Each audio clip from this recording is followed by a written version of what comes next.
Ryan Kovach's fist connected with James Mitchell's jaw, and the sound echoed across the concrete yard like a gunshot.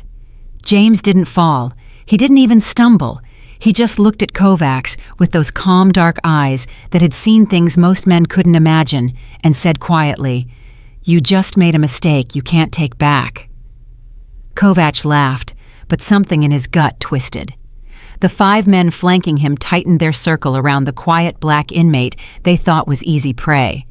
They had no idea they'd just attacked a ghost from America's most elite fighting force, a man who'd spent 20 years in places the government still won't name, doing things that would never make the news. In 15 seconds, everything Kovach thought he knew about power would shatter like glass. Before we continue, please subscribe to this channel and hit that notification bell so you never miss a story. Comment below with what city you're watching from so I can see how far this story travels. Now let's get back to what happened next. The cell door buzzed open at 6 a.m., and James Mitchell swung his legs off the bunk before his eyes were fully open. 20 years of military conditioning meant his body woke before his mind muscles tensing, senses activating threat assessment, beginning before conscious thought caught up. No threats, just the familiar smell of industrial cleaner and unwashed bodies, the sound of 200 men starting another day they didn't choose. "Mitchell, you got library duty in 30, the guard called down the corridor. James didn't respond. He'd learned in his first week that responding to guards was optional, but moving when told wasn't. He walked to the sink, splashed cold water on his face, looked at himself in the metal mirror that reflected more shadow than detail. 42 years old, 7 weeks, 2 days into 18 months. Angela used to tell him he looked younger than his age, but Angela was 3 years dead, and mirrors didn't lie anymore. His cellmate's bunk sat empty, transferred 3 days ago to another facility. James hadn't asked why and didn't care. Solitude suited him better than company. 7 weeks ago, he'd stood in a courtroom and listened to a jury foreman say, "guilty," like it was the simplest word in the world. His lawyer had gripped his shoulder, started talking about appeals, about how they'd fight this, about how military service had to count for something. But James had just stood there thinking about Tyler's face when Sarah brought him to visit before sentencing. "Grandpa, are you in trouble?" 6 years old, and already learning that the world didn't make sense, that good people got punished, that doing the right thing sometimes cost everything. James had knelt down, looked into those eyes that reminded him so much of Angela's, and lied. "Grandpa's going to be fine. Just have to go away for a little while." "Because you helped that lady." "Yeah, buddy, because I helped that lady." "But Mom says helping people is good." "It is good." "Then why do you have to go away?" James hadn't had an answer for that. Still didn't. He dressed in the khaki uniform that never fit right, tied his boots with the muscle memory of someone who'd tied combat boots 10,000 times in his life, and walked toward the cafeteria where breakfast waited like a punishment disguised as nutrition. The line moved slow. It always did. Men shuffled forward, grabbing trays, receiving portions that looked like food, but tasted like cardboard and regret. James took his eggs, his toast, his coffee that barely qualified as liquid, and turned to find a seat. That's when he saw Travis Meeks staring at him. Not glancing, staring. The kind of stare that meant something, that communicated intent without words.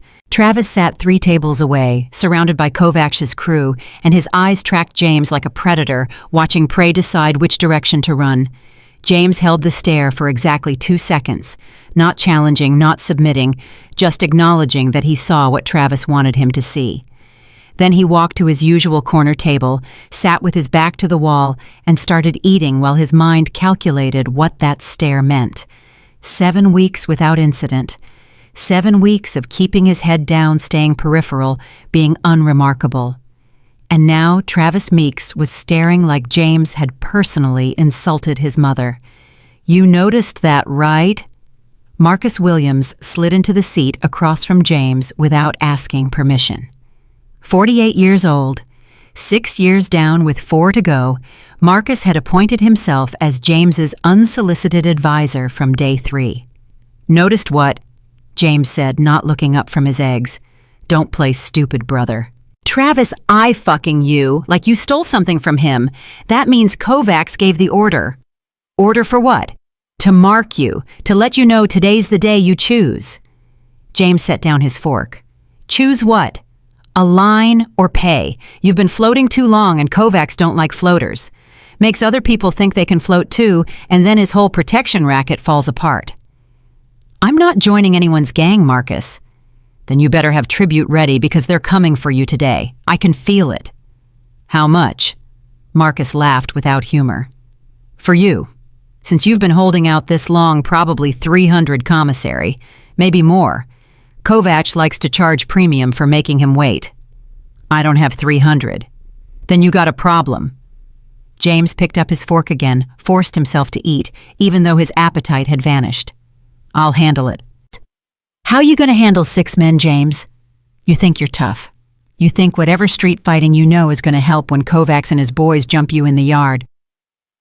James thought about Fallujah in 2006, about clearing houses where every room might contain enemies, about the split-second decisions between shooting and not shooting, about the 20-year career built on being tougher, faster, smarter than everyone trying to kill him. I said, I'll handle it.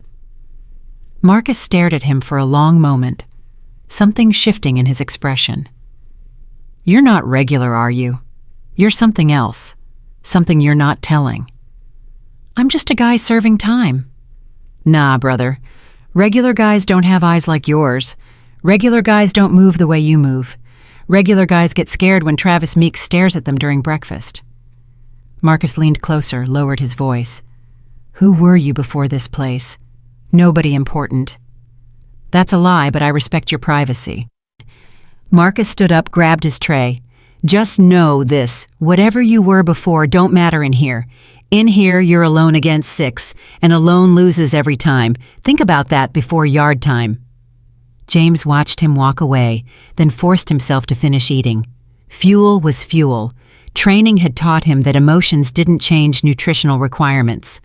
The body needed calories regardless of whether the mind wanted them. Across the cafeteria, Travis was still staring. Library duty usually calmed James. Books didn't judge, didn't threaten, didn't require navigation through social hierarchies built on violence and fear. He shelved returns, processed new acquisitions, helped inmates find materials for their GED programs or legal research. Simple work, quiet work. But today, Officer Martinez appeared in the doorway at 7:45, 20 minutes before James's shift ended. Cole, got a minute? James set down the stack of books he'd been sorting. Yes, sir. Martinez looked uncomfortable, kept glancing back toward the corridor like he expected someone to overhear. Walk with me. They moved into the hallway away from other inmates toward a maintenance closet that guards sometimes used for private conversations. Martinez checked both directions, then turned to face James directly. I'm going to tell you something I'm not supposed to tell you, and you're going to listen without asking questions. Understood? Yes, sir. There's radio chatter about an incident planned for yard time today. No specifics, but enough that supervisors are putting extra guards on duty. That means someone important is getting jumped, and I'm betting that someone is you. James's heart rate ticked up to 65 beats per minute. Still calm, but acknowledging the threat. Why me? Because Kovacs has been asking questions about you for 2 weeks. About your background, your conviction, your military service. And when Kovacs asks questions, it means he's planning something. James felt ice slide down his spine. What kind of questions about my military service? What branch, what unit, what you did? The kind of questions that make guards nervous because they suggest Kovacs is doing intelligence work trying to figure out if you're someone he needs to worry about. What did the guards tell him? Martinez met his eyes. Nothing. Your military records are mostly redacted. All we know is you served, you got honorably discharged, and somehow you ended up here for assault. But the redactions made Kovacs more curious, not less. James thought about the Defense Department classifications that had sealed most of his service record about Lieutenant Colonel Rebecca Hayes' phone call 3 months ago, explaining that his Delta Force background would be kept classified to protect him from foreign intelligence services and terrorist sympathizers who might want revenge for operations he'd conducted. Keeping you anonymous keeps you safe, Hayes had said. Apparently not safe enough. Officer Martinez, what do you recommend I do? Martinez hesitated. Skip yard time. Stay in your cell, claim you're sick. Let this blow over. And tomorrow, next week, Kovacs won't stop because I hide today. No, but maybe he'll find another target, someone easier. James shook his head. I appreciate the warning, sir, but I'm not hiding. I'll take my regular yard time. Cole, listen to me. I've been doing this job for 12 years. I've seen what happens when gangs decide to make examples of people. It's not just a beating. It's humiliation, permanent injury sometimes. They'll hurt you bad enough that you'll wish you'd hidden. I understand the risk. Do you? Because 6-on-1 are bad odds even for someone who thinks he's tough. James wanted to tell him that he'd faced worse odds in Helmand Province, that 6 untrained gang members were nothing compared to Taliban fighters who'd been guerrilla warriors since childhood, that his definition of bad odds had been recalibrated by 2 decades of operations most Americans would never know happened. But explanations were dangerous. The more he talked, the more he revealed, and revelation led to attention he couldn't afford. I'll be careful, sir. Thank you for the warning. Martinez sighed, pulled out his radio. Your funeral, but I'm calling for extra supervision during yard time. If something happens, we'll respond fast. I appreciate that. Cole? Martinez's voice stopped him as he turned to leave. Whatever you were before this place, whatever training you have, remember that weapons and backup don't work in here. You're alone. Act accordingly. James nodded, walked back to the library, and tried to focus on shelving books while his mind ran through contingency plans. Scenario 1. Kovacs demands tribute. James pays, problem solved. But James didn't have 300 in commissary, and borrowing meant debt meant obligation. Obligation meant compromise. Scenario 2. Kovacs demands tribute. James refuses, takes the beating hopes guards intervene before permanent damage. Possible, but beatings changed. You marked you as someone who could be victimized. The predators never stopped once they knew you bled. Scenario 3. Kovacs demands tribute.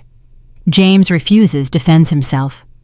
This meant fighting, which meant solitary confinement, which meant losing good behavior credits, which meant more time away from Sarah and Tyler. Scenario 4.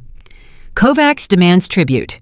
James defends himself and wins decisively enough that Kovacs never comes back. High risk, high reward, and completely dependent on James's ability to neutralize 6 men without causing permanent injury that would add years to his sentence. His hands shelved books automatically while his mind war-gamed scenarios, calculated angles, assessed variables. The library phone rang at 8:15. James answered. Library, this is Cole. Dad. Sarah's voice hit him like a physical blow. She wasn't supposed to call during work hours, wasn't supposed to use her phone privileges except during designated times. Baby girl, what's wrong? Why are you calling now? I had a dream last night. Her voice was shaking. A bad dream about you, about something happening to you today. James closed his eyes. Sarah had always been intuitive, even as a child. Angela used to joke that their daughter had inherited James's tactical awareness, but applied it to emotions instead of combat. Sarah, I'm fine. Nothing's happening. Don't lie to me, Dad. I can hear it in your voice. Something's wrong. James walked to the back of the library where no one could overhear. There's some tension here, but I'm handling it. What kind of tension? The kind that happens in prison. Social dynamics, territorial disputes. Nothing I can't manage. Dad, please don't do anything stupid. Please don't fight anyone. Just keep your head down, serve your time, come home. That's the plan. I'm serious. I can't lose you too. Tyler can't lose you. You promised me you'd stay safe. James thought about promises about how many he'd made and broken. Promised Angela he'd always come home from deployments. Cancer didn't care about promises. Promised Sarah he'd be there for her childhood. Deployments didn't care about promises. Promised Tyler he'd teach him to throw a baseball. Federal prison didn't care about promises. I promise, baby girl, I'm going to be fine. You said that before Denver. You said you'd be fine, and then you got arrested. That was different. How How was saving a woman from being beaten to death different from whatever's happening today? James didn't have an answer that wouldn't make her more worried. Dad Tyler keeps asking when you're coming home. He misses you so much. Last night he cried because he forgot what your voice sounds like. I had to play him the voicemail you left before you turned yourself in. James felt his chest tighten. Tell him I miss him too. Tell him Grandpa's counting down the days. Then don't add more days by fighting. Please. Whatever's happening, just take it. Just survive. Your pride isn't worth more time away from us. It's not about pride, Sarah. Then what is it about? James thought about the woman in Denver, about her screams, about the 15 people who'd walked past that alley without stopping. He thought about the principle that had guided his entire military career: protect those who can't protect themselves, stand up to bullies, do what's right, regardless of personal cost. It's about being able to look at myself in the mirror. I don't care about mirrors, Dad. I care about you being alive and coming home. I will come home. I promise. Stop making promises you might not be able to keep. The line went quiet for a long moment. James listened to his daughter breathe, heard the fear she was trying to hide, felt the weight of every choice he'd ever made that had led to this phone call. I love you, baby girl. I love you too, Dad. Please be smart today. The phone clicked off. James stood there holding the receiver, staring at nothing, feeling the ghost of his daughter's fear wrap around him like chains. Connor Murphy walked past the library entrance for the 4th time in 30 minutes. Each time he slowed down, looked inside, made eye contact with James like he was memorizing his position. The 4th time he stopped, completely, leaned against the doorframe, smiled. Nice morning for reading, ain't it, Cole? James didn't respond, just continued sorting books. I said it's a nice morning. Connor's smile widened. You deaf or just rude? I'm working. Yeah, I can see that. Working real hard putting books on shelves. Important stuff. Connor took a step inside. You know what else is important? Showing respect when someone talks to you. James set down the book he was holding, turned to face Connor directly. I'm showing respect by not wasting your time with conversation. You clearly have somewhere to be since you've walked past here 4 times in half an hour. Connor's smile faded. You counting how many times I walk past? That's weird, brother. That's stalker behavior. Situational awareness isn't stalking, it's survival. Survival, Connor laughed. Listen to this guy. You think you need to survive in the library? You think books are dangerous? I think people who repeatedly scout locations before committing actions are dangerous. I think being scouted means I'm a target, and I think you should deliver whatever message you're here to deliver and move on. Connor's expression shifted from mocking to genuinely surprised. You're smarter than you look. Most people are. Kovacs wants to talk to you. Yard time, 1:30. Don't make him come looking for you. I'll be there. I take yard time every day. Yeah, but today's different. Today, you're not just taking yard time. Today, you're accepting an invitation from someone who don't like being ignored. Connor stepped closer, lowered his voice. And between you and me, you should bring whatever commissary you got. Might make things go smoother. I don't have commissary to spare. Then you got a problem because Kovacs don't accept IOUs. He wants payment up front and he wants it today. Payment for what I haven't asked for protection. Connor laughed again, that harsh sound that echoed in the small library. You don't gotta ask for protection in here, brother. Protection's automatic. You're breathing Kovacs' air, walking Kovacs' yard, eating in Kovacs' cafeteria. That's all gotta cost. I'm in federal prison. Everything here belongs to the federal government. You keep thinking that. See how far it gets you. Connor turned to leave, paused at the door. 1:30 Cole. Kovacs don't like waiting, and you really don't want to make him wait twice. James watched him walk away, then returned to his books while his mind processed new information. They were coming for him today. No more waiting, no more avoiding, no more pretending he could stay invisible until his sentence ended. The confrontation was inevitable now. Marcus found him again during lunch, sliding into the seat across from James without preamble. You hear about Jenkins? James looked up from his tray. Who's Jenkins? Was a guy here 2 years ago. Army veteran, served in Iraq. Kept to himself like you didn't want gang affiliation, thought he could just do his time and leave. Marcus's voice dropped. Kovacs made an example of him, beat him so bad he couldn't walk for 3 months. Guards said it was self-defense, said Jenkins threw the first punch, but everyone knew the truth. What happened to Jenkins? Transferred to medical facility, spent 6 months recovering, came back different, broken. Started paying tribute, started doing whatever Kovacs wanted, lost himself completely. Marcus leaned forward. 2 months after he came back, someone found him in his cell. He'd used his bedsheet. James felt cold spread through his chest. Suicide. Called it that. But I think it was murder, just slower. Kovacs killed his spirit first. His body just caught up later. Why are you telling me this? Because you remind me of Jenkins. Same look in your eyes, same way of carrying yourself like you've seen combat, same stubborn independence that Kovacs sees as disrespect. Marcus's eyes held genuine concern. And I don't want to find you in your cell 6 months from now. I'm not Jenkins. No, what makes you different? James thought about the difference between Army and Delta Force, between regular combat training and 20 years of elite special operations, between someone who'd seen combat and someone who'd lived in it. I just am. Marcus studied him for a long moment. You got training, don't you? Real training. The kind they don't teach in regular military. James didn't respond. That's what I thought. Well, let me tell you something about training, brother. Training's great when you got weapons and backup and rules of engagement. In here, you got none of that. In here, it's just you against however many Kovacs brings, and he'll bring enough to make sure you lose. How many did he bring for Jenkins? 8. Today, he'll bring 6. Marcus blinked. How do you know that? Because Connor Murphy spent the morning scouting me, and I counted the number of times he looked back to communicate with others watching. 6 signals, 6 men. You counted signals. I count everything.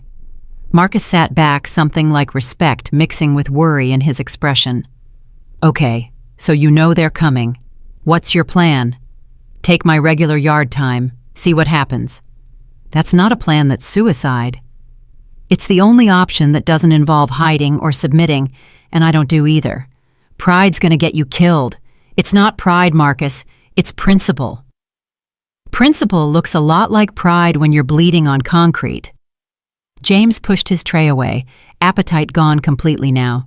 When I was in the military, I made a promise to myself. Never submit to bullies, never let fear make my decisions, never be the person who stands by and does nothing when action is required. I've kept that promise for 42 years and I'm not breaking it today. Even if keeping it cost you everything. Especially then. Marcus shook his head slowly. You're either the bravest man I've ever met or the dumbest. Haven't figured out which yet. Maybe both. Yeah, maybe both. Marcus stood, grabbed his tray. For what it's worth, I hope you make it through today. You're a good man, James Mitchell. This place needs more good men. Thank you, Marcus. Don't thank me.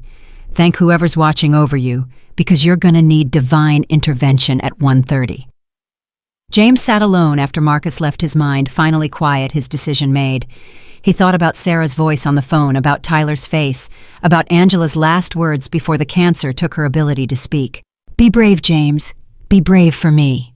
He'd been brave in Iraq, Syria, Afghanistan, and a dozen other countries whose names remained classified. He'd been brave in Fallujah when his team was pinned down by insurgents. He'd been brave in Helmand when they'd been ambushed and outnumbered 3-1. He could be brave today. 1:30 approached like an execution scheduled on a calendar. James walked toward the yard with steady steps. His breathing controlled his heart rate, still 60 beats per minute. Guards watched him pass, and some looked away like they didn't want to see what was coming. Others watched with the morbid interest of people grateful the violence wasn't directed at them. Officer Martinez stood near the yard entrance, radio in hand, expression grim. Last chance, Cole. You can turn around, go to medical, claim illness. I'm not sick, sir. You will be in about an hour. Maybe, but I'll be standing when it's over. Martinez studied him for a long moment. You're not regular, are you? I'm just a man serving time. No, you're something else, something dangerous. Martinez stepped aside. Let him pass. Guards will respond fast. Try not to kill anyone before we get there. James walked into the yard and immediately felt the atmosphere wrong. Too quiet. Too tense.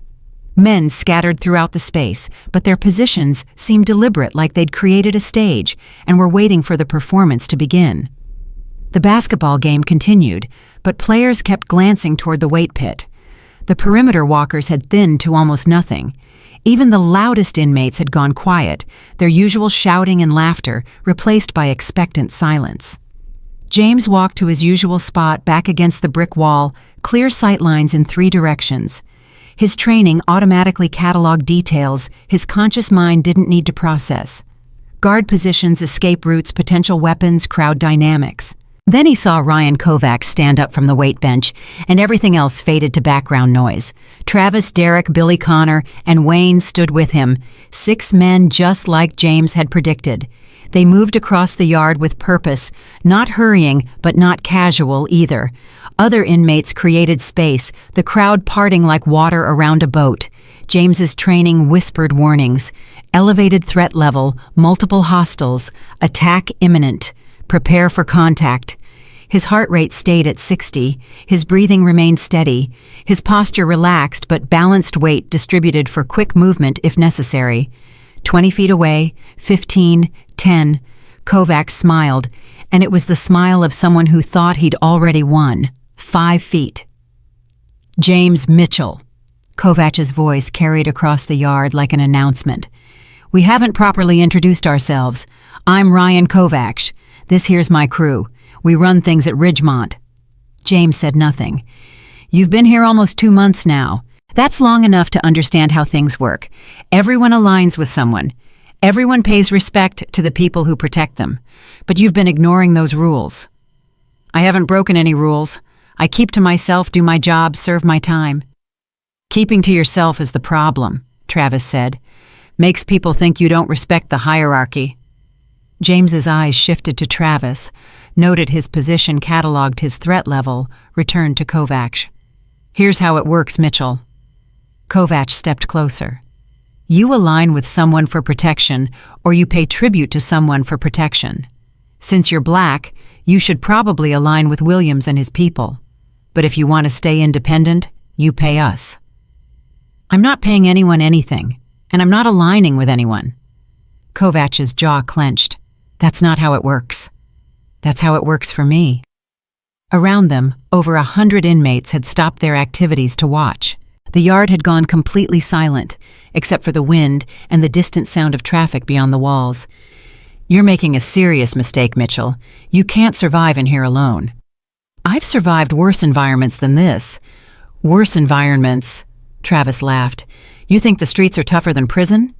James thought about Fallujah during the bloodiest month of the surge, about Helmand Province, where every step might trigger an IED about operations, in countries so dangerous that mentioning their names would violate national security. I'm saying I can take care of myself. Kovacs moved closer now, within arm's reach. Nobody takes care of themselves in here. You submit to protection or you get hurt. Those are your only 2 options. There's a third option. You leave me alone. That's not happening. Then we have a problem. Kovacs smiled, showing too many teeth. Yeah, we do. And you're about to find out what happens to people who think they're too good to follow the rules. He placed his hand on James's chest. The gesture was meant to intimidate, to establish dominance, to show everyone watching that Kovacs could touch James without consequence. James looked down at the hand, then back up at Kovacs' face. Remove your hand. Or what? Or I'll remove it for you. The crew laughed. The sound carried across the silent yard like bells announcing something terrible. You're going to remove my hand, Kovacs said mockingly. You and what army, in case you haven't noticed, friend? You're alone and we're 6. Numbers matter less than skill. We'll see about that. Kovacs' expression shifted, then something calculating entering his eyes. He leaned closer, lowered his voice so only James could hear. You know what's funny, Mitchell? I know who you are. James felt ice slide down his spine. That's right. Took me 2 weeks, but I got sources outside these walls. Made some calls, asked some questions. Most of your records redacted, but I got enough. Kovacs smiled. You're Delta Force, 20 years special operations, classified missions in countries the government won't admit we operate in. You're a trained killer, Mitchell, a ghost, a weapon. James's expression didn't change, but his mind raced. Kovacs knew, had known for weeks, which meant this wasn't about territory or tribute. This was about ego. So here's what's going to happen, Kovacs continued quietly. I'm going to beat you in front of everyone here. Not because I think I can, but because I need to. Because if I let a Delta Force operator walk through my yard without paying tribute, everyone's going to think I'm weak. They're going to think I'm scared of you, and I can't have that. Walk away, Kovacs. You know what I'm capable of. I do. That's why I brought 5 men instead of 3. That's why we're going to hit you fast and hard. That's why I'm willing to spend 30 days in solitary for this. Kovacs' smile widened. Because humiliating you is worth whatever punishment I get. James understood now. This wasn't about winning. This was about Kovacs' pride, his need to prove that even elite special operators could be beaten in his world, his need to show everyone watching that prison rules mattered more than military training. Last chance, James said quietly. Walk away. Tell your crew to let go. We both forget this happened. No chance. Kovacs raised his voice so everyone could hear. You think you're special, Mitchell. You think 20 years playing soldier makes you better than us. Let me tell you something about your training. It don't mean shit in here. No weapons, no backup, no rules of engagement, just you against us. And you're about to learn that real fighters don't need no military to teach them how to hurt people. Travis and Derek moved in from the sides, grabbed James's arms, held him in place. Classic gang tactics. Immobilize the target. Let the leader establish dominance through violence. James didn't resist yet. His training had taught him to choose his moments to let enemies commit to actions before revealing capabilities. Kovacs drew back his fist, and James made his final calculation. Sarah's voice on the phone. Please don't fight. His promise. I'm going to be fine. Angela's last words. Be brave. Tyler's question. Are you in trouble, Grandpa? The woman in Denver screaming while 15 people walked past. The principle that had guided his life, protect those who can't protect themselves, stand up to bullies, do what's right regardless of personal cost. Kovacs' fist came forward, and in that frozen moment before impact, James Mitchell made his choice. Not for pride, not for ego, not even for self-preservation. But because submitting to Kovacs today meant every bully in every prison would think they could victimize anyone without consequence. Because letting fear make decisions meant surrendering the principle that made him who he was. Because sometimes the right choice cost everything, and you paid that cost anyway. The fist connected with James's jaw pain, exploding through his face, and somewhere in the guard tower, Officer Martinez was shouting into his radio for backup that would arrive too late. James tasted blood, felt his knees buckle slightly, heard Kovacs laugh in triumph. And then, James stopped pretending to be weak. The second punch never landed. James's left hand came up, caught Kovacs' wrist, mid-swing and twisted with precise force that made Kovacs' eyes go wide. 20 years of close-quarters combat training compressed into one fluid motion. James rotated Kovacs' arm outward, hyperextending the elbow joint, just enough to cause pain without breaking bone, and used the leverage to spin Kovacs' body between himself and Travis. "What the hell?" Travis shouted, his grip on James's right arm loosening in surprise. James didn't give him time to recover. His right elbow snapped backward into Derek's solar plexus with surgical precision, hitting the nerve cluster that controlled the diaphragm. Derek's breath exploded out of him in a sound like a punctured tire, and his hands released James's left arm as his body's autonomic response overrode conscious control. 1.5 seconds elapsed. 2 attackers neutralized. Travis tried to reestablish his grip, reaching for James's throat with both hands. Amateur move. Telegraphed. Desperate. James caught the reaching arm, stepped into Travis's space, and applied a standing armbar that hyperextended the elbow joint past its natural range. Travis screamed a high-pitched sound of genuine pain and shock, and James used the leverage to spin him into Billy, who was charging from the left. Both men tangled, stumbled, went down in a heap of limbs and confusion. 3 seconds total, 4 attackers disrupted. Connor came from the right, throwing a wild haymaker that had power but no technique. James slipped it with minimal head movement, the fist passing so close he felt the air displacement. Connor's momentum carried him forward off balance, committed to a trajectory he couldn't arrest. James's foot swept Connor's lead leg at the precise moment when all his weight transferred forward. Physics did the rest. Connor pitched face first into concrete, and the sound of his nose breaking echoed across the silent yard like a branch snapping.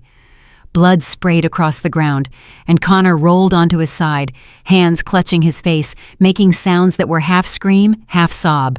4 seconds. 5 attackers down or disrupted. Wayne and Kovacs remained standing, but both had stopped advancing. Something in their expressions had shifted from predatory confidence to genuine uncertainty. Around them, the entire exercise yard had gone completely silent. Over 100 inmates watching in shocked disbelief as the quiet black man they'd dismissed as easy prey dismantled Kovac's crew with surgical efficiency. In the guard tower, Officer Martinez was shouting into his radio. Code yellow yard, conflict in progress, need immediate backup and medical to the exercise yard. But backup was still 30 seconds away, and 30 seconds was an eternity in combat. Wayne recovered first, his face twisting with rage and embarrassment. He charged like a linebacker, arms outstretched, trying to tackle James against the brick wall.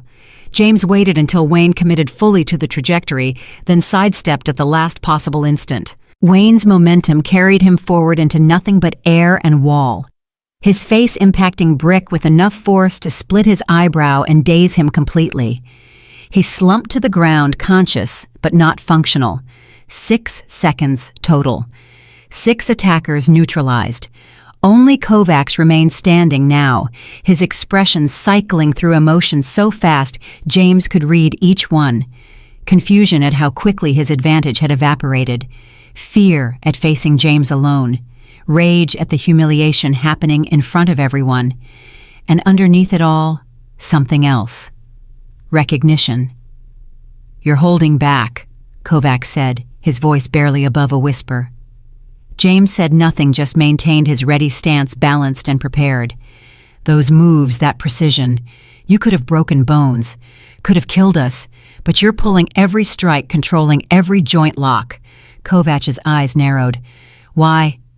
Because murder adds decades to my sentence, and I want to go home to my grandson.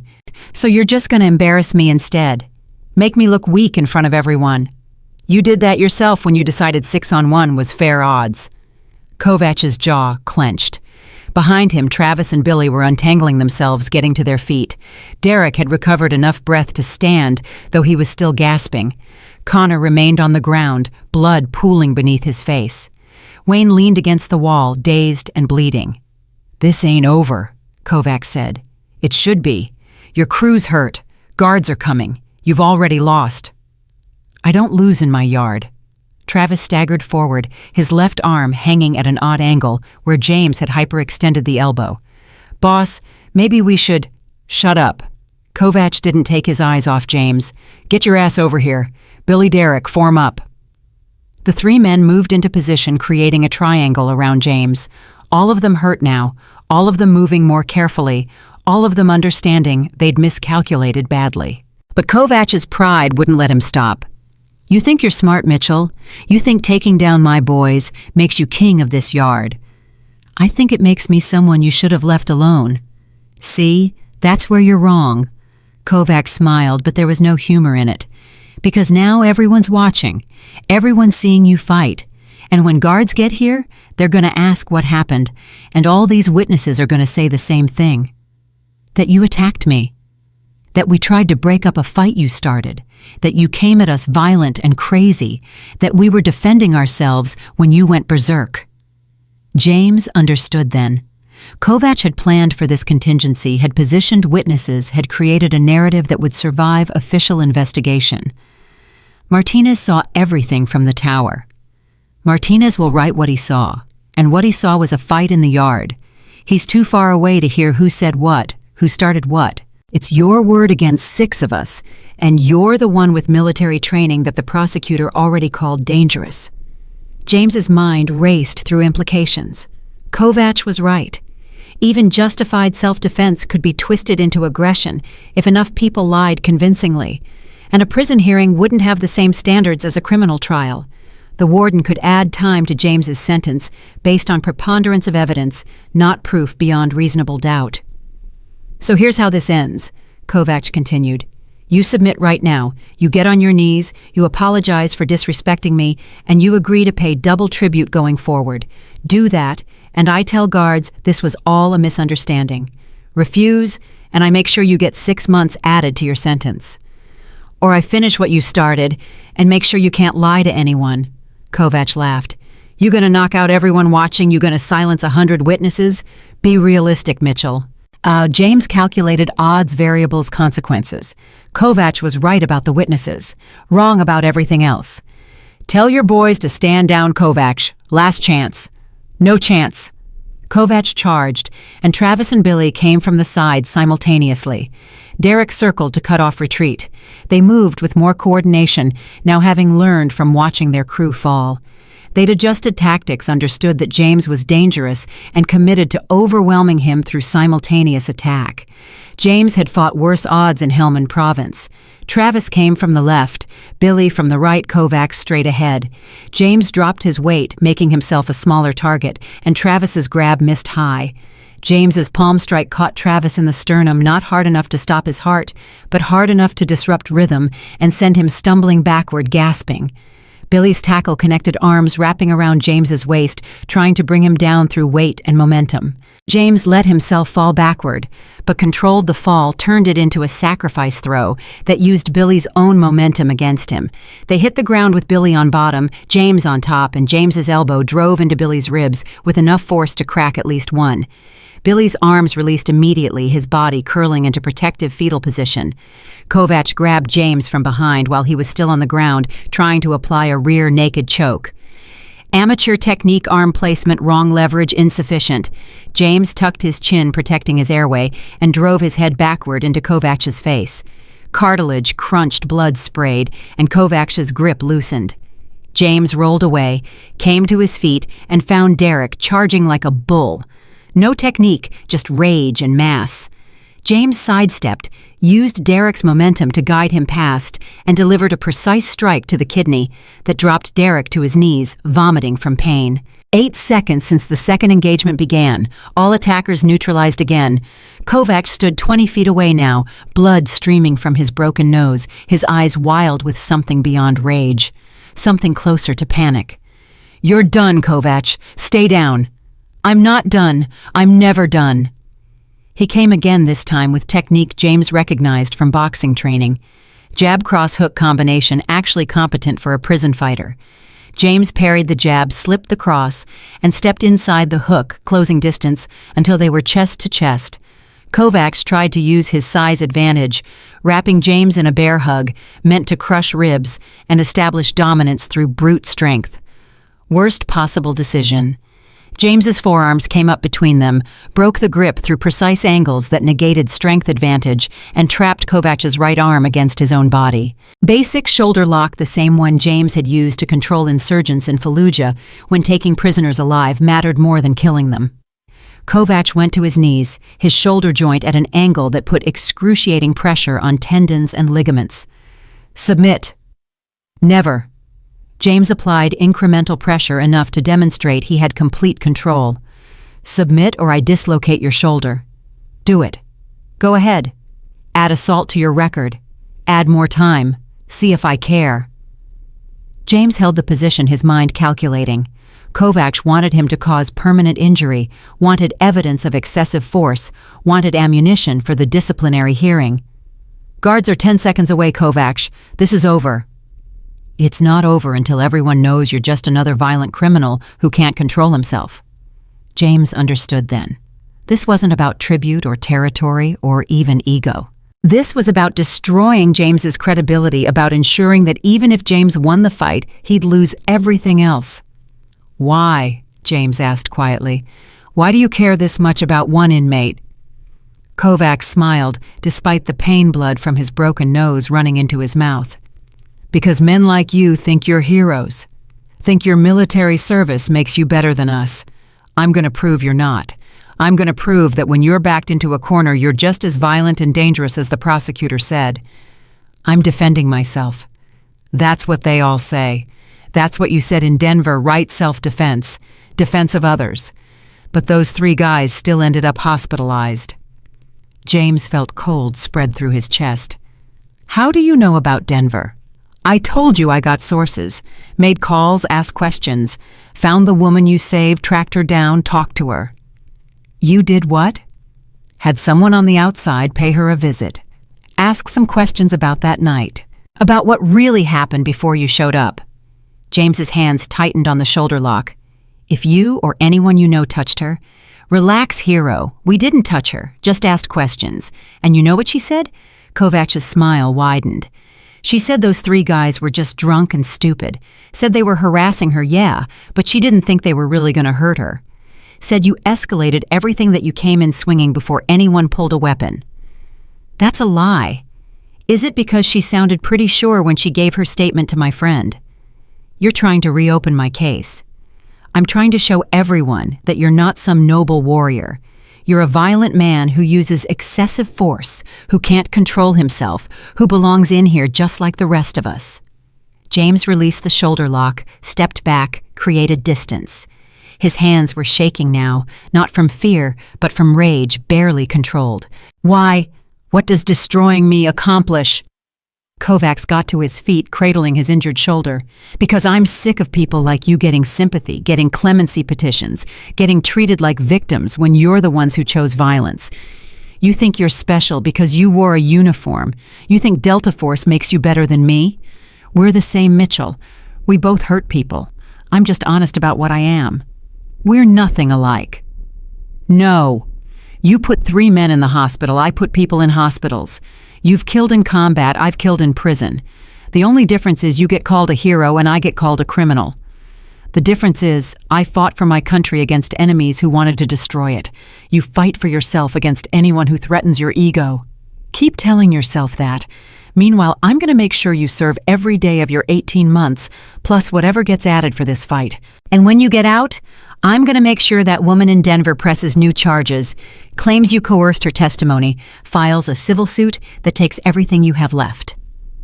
James looked at him at the blood and the hate and the desperate need to bring others down to his level, and felt something shift inside himself. You can't win this, Kovacs. Even if you destroy me, you're still you. You still wake up knowing what you are, and that's a worse prison than any building they can lock you in.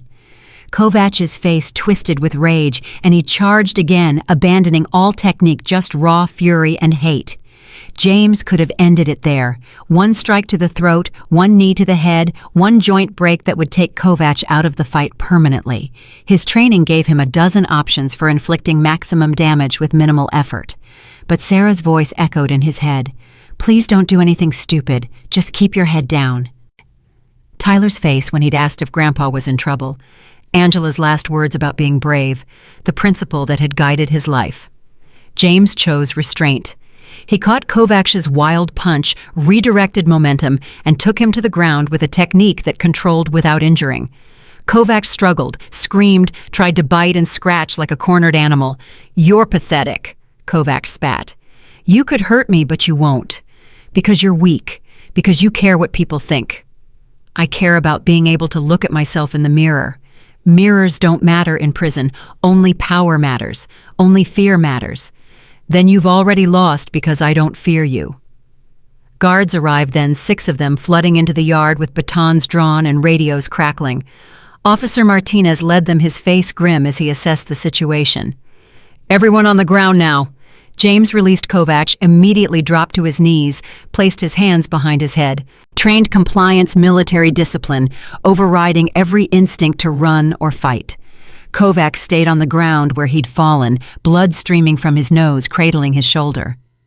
Travis, Billy, Derek, Wayne, and Connor were scattered across the concrete in various states of injury and consciousness. Martinez knelt beside James, spoke quietly. Cole, you need to tell me exactly what happened here. They attacked me, 6-on-1, I defended myself. That's it. You're telling me one man did this to 6 gang members in self-defense? Yes, sir. Martinez looked at the scene, at the positioning of bodies, at the efficiency of injuries. What kind of training do you have, Cole? The kind that teaches restraint. Every one of them will recover fully, no permanent damage. That's not what I asked. James met his eyes. I know, sir. Warden Morrison arrived minutes later, pushing through the crowd of inmates who'd been held back by additional guards. Her face was thunderous as she surveyed the carnage. Someone want to explain what the hell happened in my yard? Martinez stood, his radio still in hand. Ma'am, I observed from the tower. Kovacs and his crew surrounded Cole, appeared to issue threats, then initiated physical assault. Cole was restrained by 2 gang members, while Kovacs struck him multiple times. Then Cole defended himself. Defended himself, Morrison repeated slowly, looking at the 6 incapacitated gang members. This is defense. Ma'am, I watched the entire encounter. Cole didn't initiate contact, didn't throw the first punch, didn't escalate until after being physically assaulted. What happened after that was the most controlled defensive response I've ever witnessed. Morrison walked to where James knelt, studied him for a long moment. Cole, how many years did you serve? 20, ma'am. What branch? James hesitated. I asked you a question, inmate. Army, ma'am. Special operations. How special? Before James could answer, a woman's voice cut through the yard.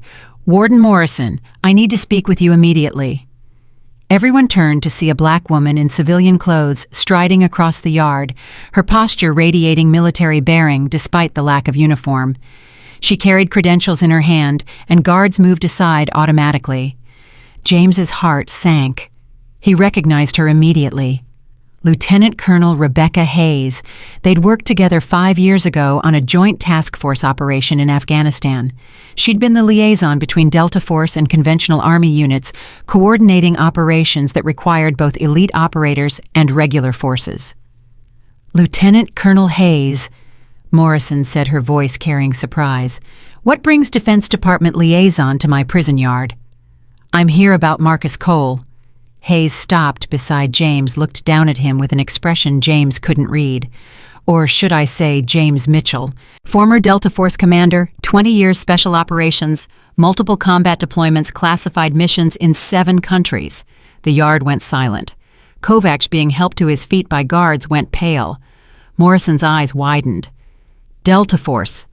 One of the best operators I've ever worked with, Hayes said. Served with distinction, earned medals he's not authorized to display, conducted operations that saved American lives, and will remain classified for another 30 years. Then what the hell is he doing in federal prison? Hayes pulled out a tablet, called up files. 18 months ago, he intervened in an assault outside a bar in Denver. 3 men were beating a woman. Mitchell attempted de-escalation, but when one assailant pulled a knife and another slammed the woman's head into concrete, he responded with force. All 3 assailants hospitalized. The woman survived. Prosecutor argued excessive force used Mitchell's military training against him, convinced a jury that his skills made him dangerous rather than disciplined. Morrison looked at James, something like understanding dawning in her eyes. And you just took down 6 gang members without causing serious injury.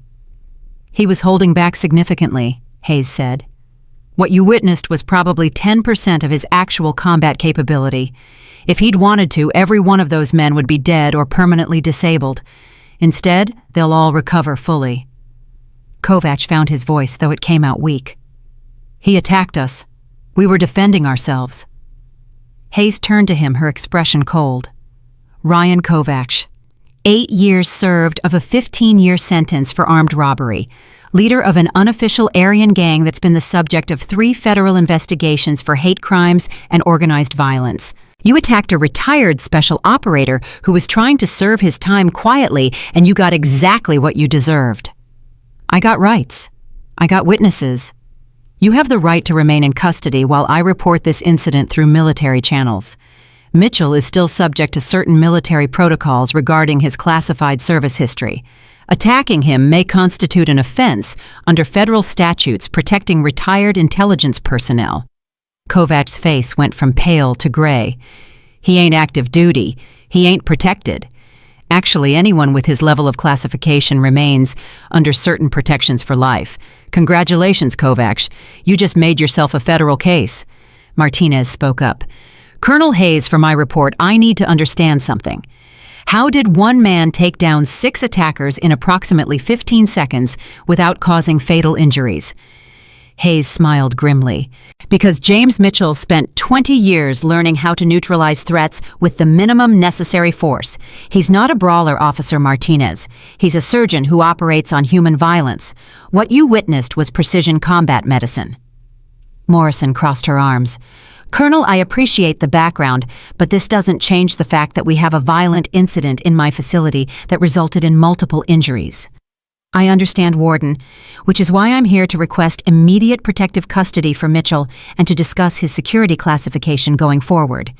You want me to protect him? He just proved he can protect himself better than my guards. The issue isn't his ability to protect himself. It's the target this incident just painted on him. Within hours, every inmate in this facility will know who he is. Some will want to test themselves against him. Others will see him as a threat. His anonymity is gone, and that makes protective custody necessary. James spoke for the first time since Hayes arrived. Ma'am, I don't want special treatment. Hayes looked down at him. Too late, Commander. You stopped 6 gang members in front of 100 witnesses. Your anonymity ended the moment Kovach decided you were worth attacking. I just want to serve my time and go home to my family. I know, and I'm going to help make that happen. Hayes turned back to Morrison. Warden, can we speak privately? There are aspects of Mitchell's case that require discussion outside the hearing of other inmates. Morrison nodded. Cole, you're coming with us. Martinez, take Kovach and his crew to medical, then the SHU pending investigation. Everyone else clear this yard. Show's over. As guards began moving inmates back toward cell blocks, James stood his body aching from impacts he'd barely registered during the fight. Adrenaline was fading now, leaving behind the familiar post-combat shakes that 20 years of experience had taught him to hide. Hayes fell into step beside him as they walked toward the administration building. You look like hell, James. Feel worse, Colonel. I told you to stay out of trouble. Trouble found me. It always does with you. She paused. How's Sarah? Worried, scared, angry that I'm here. She should be. You saved a woman's life and got 18 months for it. The system failed you.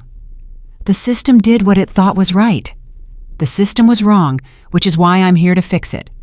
James stopped walking, turned to face her. What do you mean, fix it? Hayes smiled. You didn't think I'd let one of my best operators rot in prison without fighting back, did you?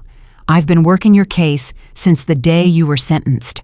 And after what happened today, I finally have the ammunition I need to get you out. I don't understand. You will. Just trust me, James. Like you trusted me in Kabul when everything went sideways. James remembered Kabul, remembered Hayes coordinating air support while James's team was pinned down, remembered her voice on the radio saying, I've got you, don't worry. She'd been right then. Maybe she was right now. They reached Morrison's office, and Hayes gestured for James to enter first. After you, Commander. Let's talk about getting you home. Inside Morrison's office, James sat in the chair across from her desk, while Hayes remained standing, her tablet in hand, fingers already swiping through files with the efficiency of someone who'd prepared for this moment. Warden, before we begin, I need you to understand that what I'm about to share contains classified elements of Commander Mitchell's service record. I've been authorized to disclose certain details given the circumstances, but this conversation cannot leave this room. Morrison leaned back in her chair, her expression unreadable. Colonel Hayes, with all due respect, I run this facility. I don't take orders from the Department of Defense. I'm not giving orders, ma'am. I'm asking for professional courtesy between two people who've dedicated their careers to public service. Fair enough. Talk. Hayes turned the tablet so both Morrison and James could see the screen. 3 months ago, I was contacted by Senator Patricia Chen from Virginia. She'd heard about Commander Mitchell's conviction and wanted to know if the military would support a clemency petition. I reviewed his case, his service record, and the circumstances of his arrest. James felt his stomach drop. "Colonel, I told you I didn't want special treatment." "You told me a lot of things, Commander. I ignored most of them." Hayes swiped to another screen.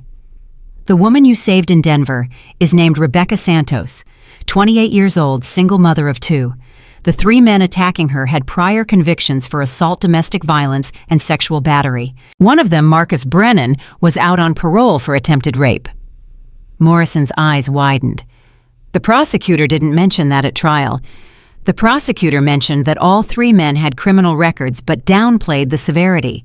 He focused the jury's attention on Commander Mitchell's training, argued that someone with his skills should have used less force, should have called police instead of intervening directly." "How long would police response have taken?" Morrison asked. 18 minutes from the time of Mitchell's 911 call to when officers arrived. By then, Rebecca Santos would have been dead or permanently brain damaged from the head trauma she was already sustaining. James closed his eyes, remembering Santos's screams, remembering the sound of her skull hitting concrete, remembering the choice between calling for help that wouldn't arrive in time and stopping the violence himself. "The jury convicted him anyway," Morrison said quietly. "The jury was scared of him. They heard Delta Force and highly trained killer and decided he was too dangerous to be free. They compromised with 18 months in minimum security, thinking they were being lenient." Hayes's voice hardened. "They sent a man to prison for saving a life." "So what's your plan, Colonel? You want me to recommend early release?" "I want more than that." Hayes swiped to a new document. "I want you to testify at a clemency hearing about what you witnessed today. I want you to explain how Commander Mitchell defended himself against 6 attackers without causing permanent injury. I want you to demonstrate to a federal judge that his military training makes him less dangerous, not more, because he has the discipline to use minimum necessary force." Morrison was quiet for a long moment. "That's a lot to ask." "I know. If I testify, I'm putting my professional credibility on the line. I'm telling a judge that military training is an asset, not a threat. Other wardens won't like that. Prosecutors won't like that. The guards union won't like that. I'm not asking you to lie, Warden. I'm asking you to tell the truth about what you saw." Morrison looked at James, studied his face like she was trying to read something written there. "Cole, why didn't you fight the conviction? Why didn't you appeal?" James thought about Sarah's voice on the phone, about Tyler asking if Grandpa was in trouble, about dragging his family through months of media attention and legal battles. Because fighting it meant making the woman I saved testify again, relive that night again. It meant my daughter dealing with reporters camped outside her house. It meant my grandson seeing his grandfather's face on the news, hearing people call him dangerous. I didn't want that for them. "So you just accepted 18 months away from your family?" "I accepted the consequences of my choices. That's what being a man means." Morrison's expression softened slightly. "You know what I see when I look at you, Cole. I see someone who spent his entire life protecting others at cost to himself. Military service, dangerous deployments, classified operations. Then you get home, and you're still protecting people, still putting yourself at risk for strangers. And the system punished you for it." "The system did what it thought was right." "The system was wrong." Morrison opened her desk drawer, pulled out a folder. "I've been running prisons for 30 years. I've seen thousands of violent offenders come through these gates. Men who hurt people for pleasure, for profit, for no reason at all. You're not one of them, Cole. You're someone who used violence as a last resort to save a life. There's a difference." Hayes leaned forward. "Will you testify?" Morrison was quiet for a long moment, then nodded slowly. "Yes, I'll testify. But understand this, Colonel. My testimony won't guarantee anything. Clemency is rare. Judges don't like overturning jury verdicts." "I understand, but it's a start. What else do you need from me?" "Immediate protective custody for Commander Mitchell. His identity is compromised now, Every inmate in this facility will know who he is within hours. Some will want to test themselves against him, others will see him as a threat, and Kovacs's gang will want revenge. Morrison nodded. Already planned on it. Cole, you're moving to PC tonight. Separate cell individual yard time escort to meals and programs. James started to protest, but Hayes cut him off. Don't argue, Commander. This is non-negotiable. I don't need protection. You proved that today. But protective custody isn't about what you need. It's about preventing further incidents. If you stay in general population, you'll face constant challenges. Every wannabe tough guy in this place will want to prove himself against the Delta Force operator. Eventually, you'll have to hurt someone badly, and that will destroy any chance of clemency. Morrison added, She's right, Cole. What happened today was self-defense, clear and documented. But if you're involved in another fight next week, another one the week after, the pattern starts looking different. Judges see repeated violence and assume you're the problem. James felt trapped, boxed in by logic he couldn't refute. How long would protective custody last? Until your sentence ends or until clemency comes through, Morrison said. Could be 12 months, could be less if Colonel Hayes's plan works. And if it doesn't work, if clemency gets denied, Hayes met his eyes. Then you serve the rest of your time in protective custody, and we try again through different channels. But I'm not giving up on you, Commander. I didn't spend 5 years watching you save American lives just to let you rot in prison for doing the same thing on American soil. A knock on the door interrupted them. Officer Martinez entered, his expression grim. Warden medical team just finished with Kovacs and his crew. Derek Schmidt has a cracked rib. Connor Murphy's nose is broken. Wayne Jessup has a concussion. Billy Henderson has bruised ribs and a sprained wrist. Travis Meeks has a hyperextended elbow that'll need physical therapy. Kovacs has a broken nose and a strained shoulder. Any permanent damage? Morrison asked. No, ma'am. Doctor says they'll all recover fully within 6 to 8 weeks. Hayes turned to James. See surgical precision. You could have killed them, Commander. You chose not to. Martinez continued. But there's a problem, ma'am. While the medical team was treating Kovacs, he started making threats. Said this wasn't over, said Mitchell was a dead man, said he'd put a price on his head. James felt ice slide down his spine. Prison economics ran on violence and favors. If Kovacs put out a contract, someone would try to collect. Morrison's jaw clenched. What kind of price? $5,000 in commissary plus protection for whoever does it. That's enough money to tempt some of the desperates in general population. Kovacs doesn't have $5,000 in commissary. No, but his connections outside do. He made calls for medical, talked to people who can fund it. Hayes looked at Morrison. You need to isolate him immediately. Cut off his communications, shut down his ability to coordinate attacks. Already done. Kovacs is going to administrative segregation indefinitely. No phone privileges, no visitors except legal counsel, no contact with general population. Morrison paused. But the damage might already be done. If word's out about the contract, Cole's a walking target. James thought about 12 more months in protective custody, isolated and alone, separated from other inmates, cut off from any chance of normalcy. Then he thought about Tyler's face, about going home to his grandson, about Sarah's voice saying, "Please be safe." "I'll take protective custody," James said quietly. "Whatever keeps me alive long enough to get home." Morrison nodded. "Martinez, take Cole to PC housing now. Full escort, secure route, no contact with general population." "Yes, ma'am." As James stood to leave, Hayes touched his arm. "Commander, one more thing. Rebecca Santos wants to talk to you." James froze. "The woman from Denver?" "Yes. She's been trying to reach you for months.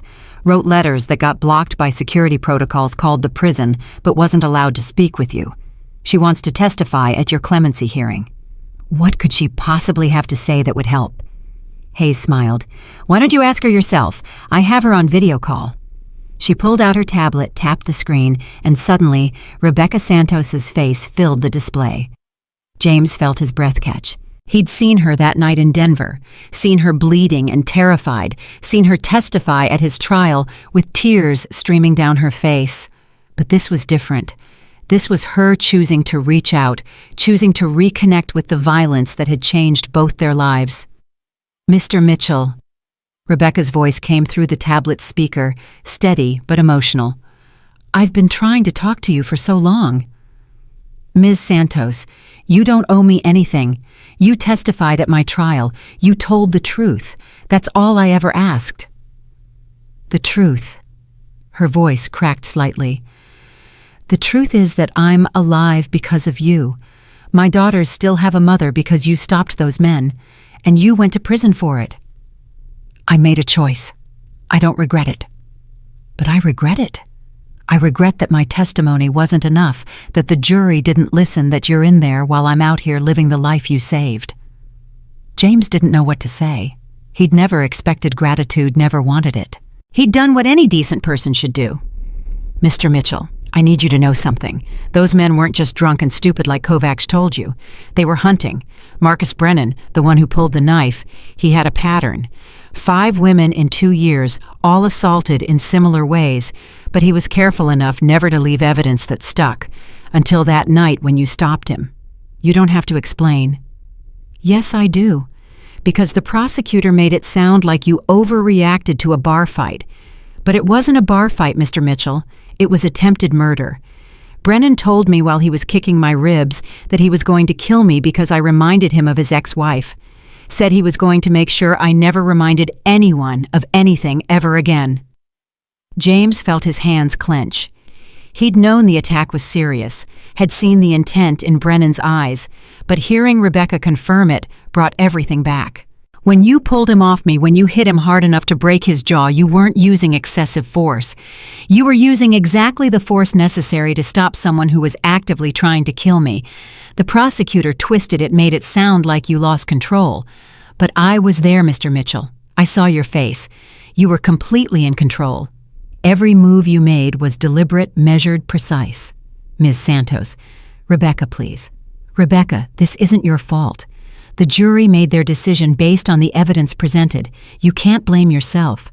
But I can testify again. I can tell a judge what really happened, what the prosecutor left out, what the jury didn't understand. Colonel Hayes says there's going to be a clemency hearing. I want to be there. I need to be there." Hayes spoke up. Rebecca's testimony could be the difference between approval and denial. A federal judge hearing directly from the person you saved, hearing her say that your response was appropriate and necessary, that carries significant weight. Morrison added, "Combined with my testimony about today's incident about your restraint, even when attacked by 6 men, it creates a clear pattern. You're not someone who uses excessive force. You're someone who uses the minimum force necessary to stop threats." James looked at Rebecca's face on the screen, saw the determination there, the need to make things right. "You have children to think about," James said. "Testifying means media attention reporters asking questions your face on the news. Are you ready for that?" "Mr. Mitchell, my daughters are 8 and 10 years old. Every night before bed, they pray for the man who saved their mommy. They don't know your name, don't know you're in prison, but they know someone helped when no one else would. If testifying means they get to meet you someday, tell you thank you in person, then yes, I'm ready for whatever comes." James felt his throat tighten. "Tell them they don't need to pray for me. Tell them to pray for all the people who need help and don't get it. I'll tell them that the man who saved me is exactly the kind of man worth praying for." The call ended, and James stood there feeling like the walls were closing in. Too many people fighting for him, too many people putting themselves at risk, too much attention when all he'd wanted was to serve his time quietly. "Colonel, I appreciate everything you're doing, but this is getting bigger than it needs to be." "It's exactly as big as it needs to be, Commander. Your case highlights systemic problems with how we treat veterans, how we criminalize protective action, how we punish people for doing the right thing. If we don't fight this publicly, nothing changes." Martinez cleared his throat. "Ma'am, we need to move Cole to protective custody before shift change. Too many inmates will be moving around during transition." Morrison nodded. "Go. Colonel Hayes, let's discuss the clemency timeline." James followed Martinez out of the office through corridors that suddenly felt more dangerous than they had this morning. Every inmate they passed stared, word already spreading about the fight, about who James really was, about the contract Kovacs had put out. "Is it true?" one inmate called out as they passed. "You really Delta Force?" James didn't respond, just kept walking. Another voice from a cell they passed. "Yo, Cole, heard you took down 6 of Kovacs's boys. That true?" Martinez spoke without breaking stride. "Everyone keep quiet, move along." But the voices continued following them down the corridor like echoes. 5,000 commissary for anyone who gets him. Kovacs is going to make sure you never leave this place. Dead man walking. Martinez's hand moved to his radio, ready to call for backup if the verbal threats turned physical. But they reached the protective custody wing without incident, and Martinez unlocked a cell at the end of the corridor. "This is you, Cole. Single occupancy individual yard time from 6 to 7 a.m. meals delivered to your cell. No contact with general population." James stepped inside, turned to face Martinez. "Officer, thank you for testifying about what you saw today." "Just did my job, Cole. But between you and me, I've been doing this 12 years, and I've never seen anyone handle themselves like you did. You could have killed those men. You chose not to. That takes more control than most people have." "It's just training." "No, it's character. Training teaches you how to hurt people. Character teaches you when not to." Martinez paused at the door. "For what it's worth, I hope Colonel Hayes gets you out of here. You don't belong in this place. I was convicted by a jury. I belong here as much as anyone." "You keep saying that, but it doesn't make it true." Martinez closed the cell door, locked it. "Get some rest, Cole. Tomorrow's going to be interesting when word spreads about who you really are." James sat on the narrow bunk, his body finally registering the pain from impacts he'd ignored during the fight. His ribs ached where Billy had tackled him, his jaw throbbed where Kovacs's first punch had landed, his knuckles were swollen from defensive strikes. But worse than the physical pain was the knowledge that everything had changed. 7 weeks of anonymity gone, 12 months of quiet time impossible now, his plan to serve his sentence and disappear shattered by 15 seconds of violence he'd tried to avoid. The cell phone Hayes had given him before she left buzzed with a text message. "Sarah. Dad, Colonel Hayes called me, said you were in a fight, but you're okay. Please tell me you're okay." James typed slowly, his swollen fingers making it difficult. "I'm fine, baby girl. No serious injuries, just some bruises." She said 6 men attacked you. 6 Dad. "It's handled now. I'm in protective custody. Safe. Safe in prison. Those 2 words shouldn't go together." James didn't have a response to that. Another text appeared. "Tyler wants to talk to you. Can I call?" James looked at the phone, thought about hearing his grandson's voice about explaining why Grandpa was in more trouble about lying again, that everything was fine. "Not tonight, Sarah. I'm too tired. Tomorrow, I promise." "Okay. I love you, Dad. Please stay safe." "I love you too. Tell Tyler I miss him." James set the phone down, lay back on the bunk, and stared at the ceiling. Somewhere in general population, Kovacs was plotting revenge. Somewhere in Virginia, his daughter was worrying herself sick. Somewhere in the Department of Defense, Hayes was building a clemency case that might or might not succeed. And here in protective custody, James Mitchell was alone with his choices, his principles, and the question that had haunted him since Denver. Was doing the right thing worth this cost? Hours passed. Dinner arrived through a slot in the door, bland and cold. James ate mechanically, fueling his body because training said to, not because he had any appetite. Then the cell phone buzzed again. Unknown number. James hesitated, then answered. "Hello. Commander Mitchell." A man's voice familiar, but James couldn't place it. "Who is this?" "Master Sergeant David Torres. We served together in Helmand Province, 2011. You saved my life when our convoy got ambushed." James remembered. Torres had taken shrapnel to the leg, couldn't walk, and James had carried him 300 meters under fire to reach the extraction point. "Torres, how did you get this number?" "Colonel Hayes gave it to me. Said you might need to hear from someone who understands what you're going through." Torres paused. "I heard about Denver, about your conviction, and I heard about what happened today in the yard." "News travels fast." "Veteran community takes care of its own, sir. There are 40 of us in the D.C. area who served with you at various points. We're organizing putting together support for your clemency hearing, character witnesses' testimony about your service letters to the judge." James felt his chest tighten. "Torres, you don't need to do that." "Yes, we do. You carried me when I couldn't walk. A lot of guys here have similar stories." You pulled Martinez out of a burning vehicle in Fallujah. You covered Baker's position when he got pinned down in Syria. You went back for Williams when everyone else said he was already dead. I was doing my job. You were saving lives. Same thing you did in Denver. Same thing you did today when you held back against those gang members. You could have killed them, sir. Your training gave you a dozen ways to end that fight with fatal force. But you chose restraint. That's who you are. James didn't know what to say. He'd never thought about his actions in those terms, had never cataloged the moments when he'd chosen not to kill when killing would have been easier. Torres, I appreciate this, but I don't want you guys putting your lives on hold for me. Too late, sir. We're already committed. You taught us that brothers don't leave brothers behind. Well, you're behind bars that shouldn't exist, and we're coming to get you out. The line went quiet for a moment. Then Torres spoke again, his voice softer. How are you really doing, Commander? James thought about lying, about maintaining the strong facade, about protecting his men from worry, even though he wasn't their commander anymore. But Torres had bled beside him, had trusted James with his life, had earned honesty. I'm tired, Torres. I'm tired of fighting, tired of defending choices I'd make, again tired of being away from my family, but I'm hanging in there. That's all you can do, sir. Hang in there until we get you home. After Torres hung up, James lay back down and tried to sleep. But sleep wouldn't come. His mind kept replaying the fight, analyzing each decision, questioning whether he could have handled it differently.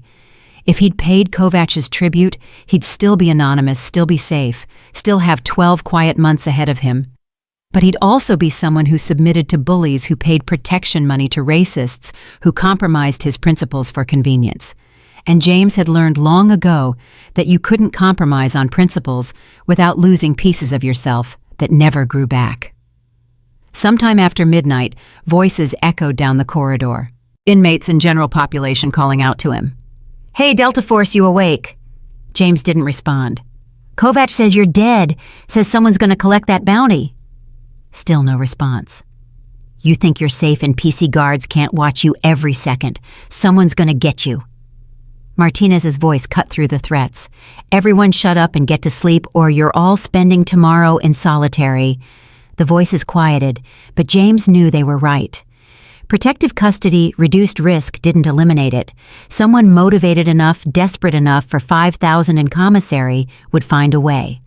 The question was whether James could survive 12 more months in this environment, or whether Hayes's clemency petition would succeed before Kovach's contract did. James closed his eyes and tried to find the calm center that had sustained him through 2 decades of combat.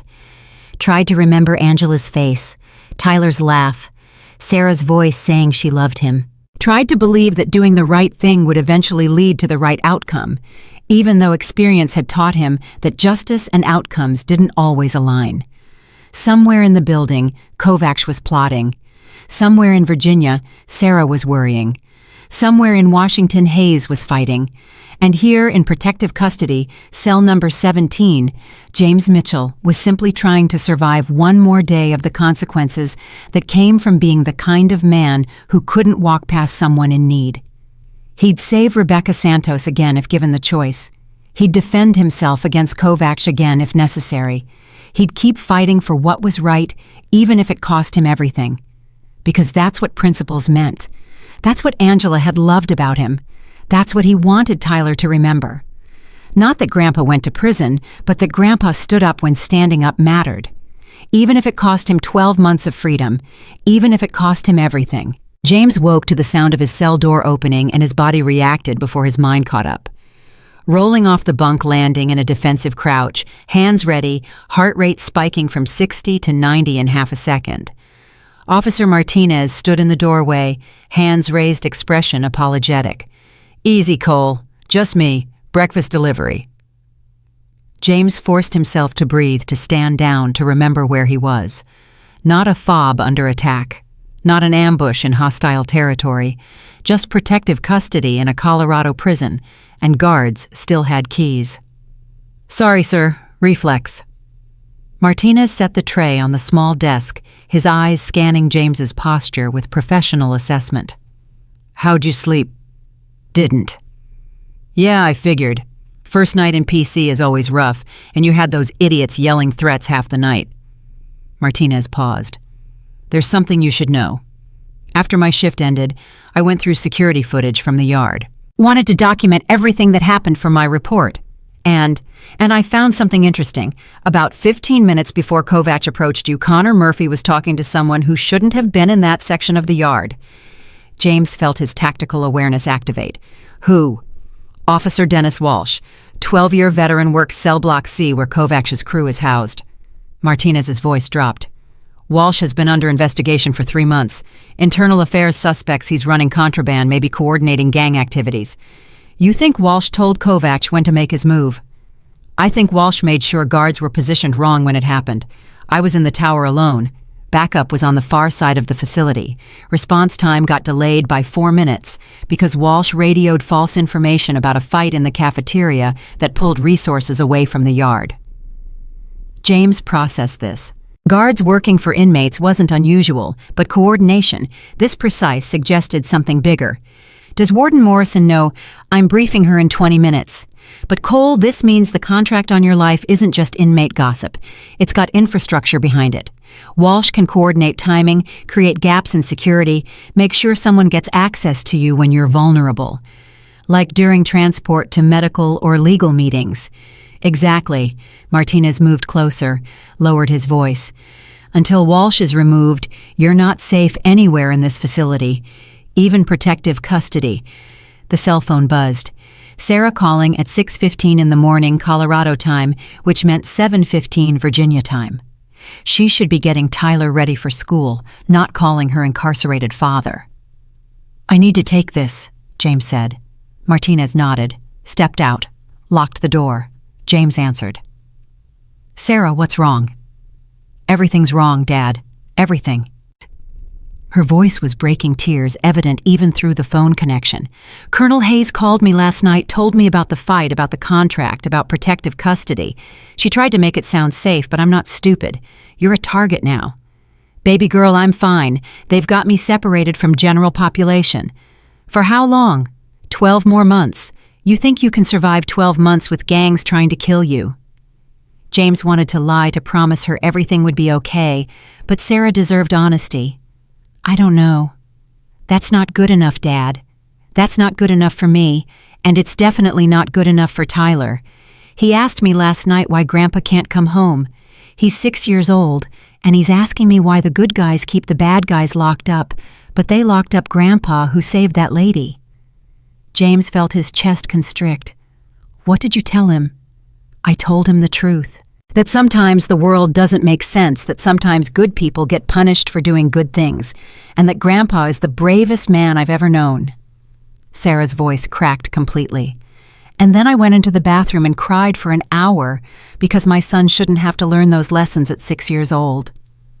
Sarah. No, Dad, let me finish. I've supported you through everything. Through Mom's death, through the arrest, through the trial, through 7 weeks of this nightmare. But I can't keep pretending I'm strong enough for this. I'm not. I'm breaking, Dad. I'm breaking and I don't know how to stop. James closed his eyes, feeling the weight of every choice he'd made, every consequence radiating outward to hurt the people he loved most. What do you need from me, baby girl? I need you to fight this. I need you to let Colonel Hayes do whatever she's planning. I need you to stop being so damn noble about accepting consequences and start fighting like your life depends on it, because it does. Because my life depends on it. Because Tyler's life depends on having his grandfather alive and free.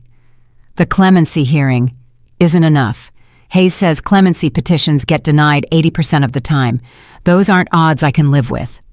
Sarah took a shuddering breath. Dad, I'm begging you. Whatever it takes, whatever you have to do, fight this. Fight like you fought in Iraq, like you fought yesterday in that yard. Fight like you're fighting for us, because you are. James felt something shift inside him, the careful control he'd maintained since the conviction starting to crack. Okay. Okay, what? Okay, I'll fight. I'll do whatever Colonel Hayes says, whatever the lawyers recommend, whatever it takes. James paused. But Sarah, you need to promise me something. What? You need to take care of yourself. You need to see someone talk to someone because this weight is too heavy for you to carry alone. I can handle it. That's what I said about Denver, and look where it got me. James softened his voice. Please, baby girl, for me, talk to someone. Sarah was quiet for a long moment. Okay, I'll call the Veterans Family Support Line. They have counselors who understand this stuff. Thank you. Dad, I love you, and I'm sorry I broke down like that. You're the one in danger, and here I am falling apart. You're allowed to fall apart. You're human, and I love you too, more than you'll ever know. After the call ended, James sat on his bunk and let himself feel the full weight of what Sarah had said. His daughter was breaking. His grandson was confused and scared. His choices, however principled, were causing pain to the people who mattered most. The cell door opened again. Martinez, his face grim. Morrison wants to see you, now. They walked through empty corridors, Martinez's hand never far from his radio, his eyes constantly scanning for threats. When they reached Morrison's office, Colonel Hayes was already there, along with a man James didn't recognize. Suit-expensive lawyer written all over him.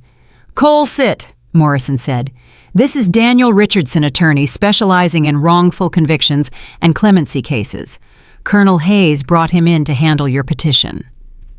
Richardson extended his hand. James shook it, noting the firm grip, the direct eye contact. "Commander Mitchell, I've reviewed your case extensively. What happened to you is a miscarriage of justice, and I'm going to fix it." That's confident. "I'm expensive because I deliver results. 73 clemency cases in 15 years, 49 successful. Your case is stronger than most." Richardson pulled out files, spread them across Morrison's desk. "But we have problems." "What kind of problems?" "The prosecutor who convicted you, Assistant District Attorney Michael Brennan, is Marcus Brennan's brother." The room went silent. James felt ice flood his veins. "The man I fought in Denver, one of the men attacking Rebecca Santos, his brother, was the prosecutor. Yes, and Michael Brennan never disclosed this relationship, never recused himself, never admitted that his brother was one of the defendants in the assault case." Richardson's voice hardened. "That's prosecutorial misconduct, conflict of interest, and grounds for immediate appeal." Hayes leaned forward. "How did we not know this before?" "Because Michael Brennan uses his middle name professionally, goes by Michael J. Harrison in court. Marcus Brennan is his half-brother, different last names, and the connection wasn't obvious until I started digging into family records." Morrison looked stunned. "You're telling me this prosecutor had a personal vendetta against Cole and used his position to get a conviction? I'm telling you that Michael Brennan's brother got hospitalized after attacking a woman, and Michael used his position as prosecutor to make sure the man who stopped him paid for it. That's not justice, that's revenge." James thought about the trial, about the prosecutor's aggressive questioning, about the way he'd painted James as a dangerous veteran who couldn't control himself. It hadn't been about the evidence, it had been personal. "Can we prove this?" James asked. "Already did. I've got birth certificates, family trees, employment records. The connection is clear. Problem is, proving misconduct doesn't automatically overturn your conviction. We still need the clemency hearing, but this gives us ammunition." Hayes pulled out her tablet. "There's more. I've been investigating the jury selection. Turns out 3 jury members had family members in law enforcement who'd worked with Michael Brennan. The defense attorney should have caught this during voir dire, but he didn't."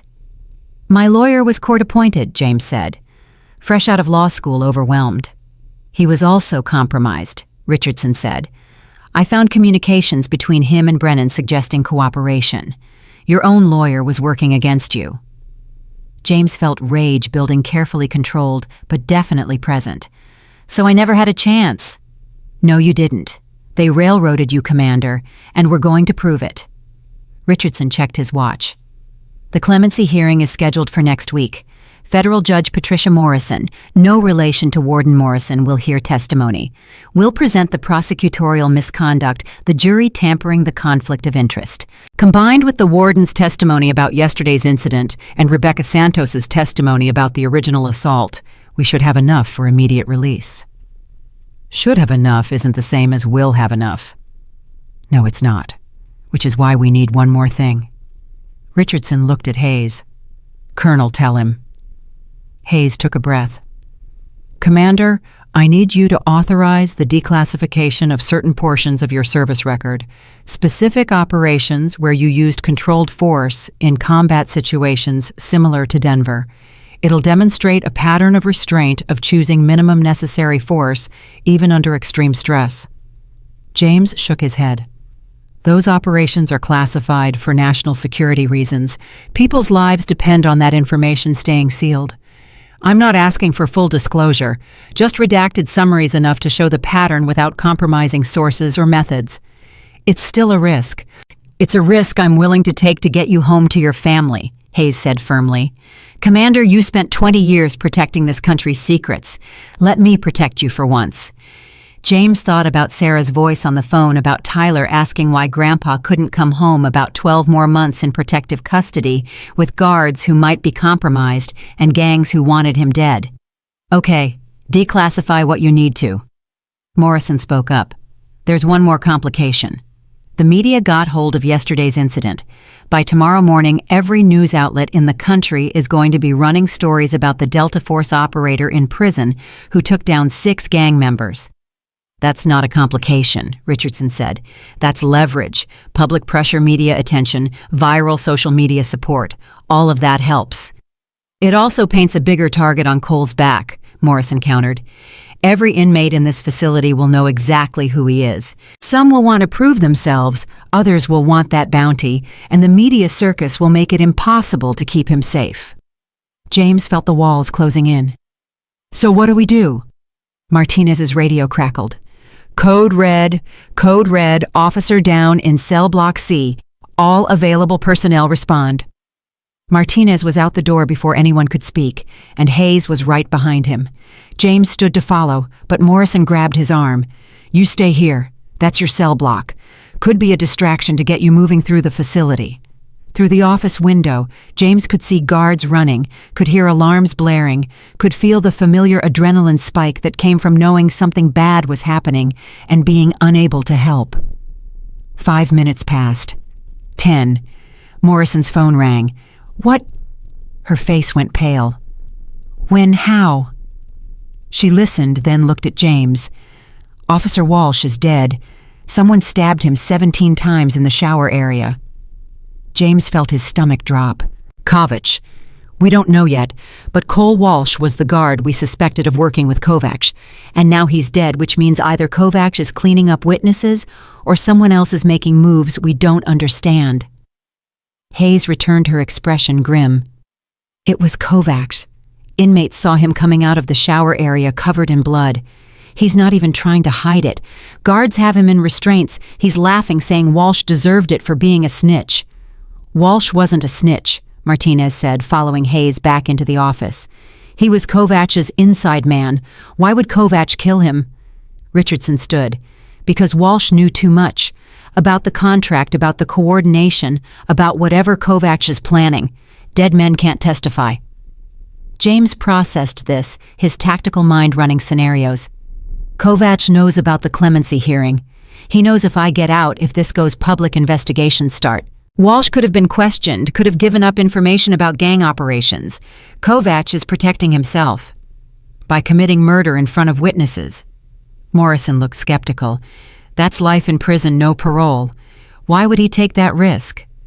Because he was already facing life, James said quietly. His original sentence was 15 years.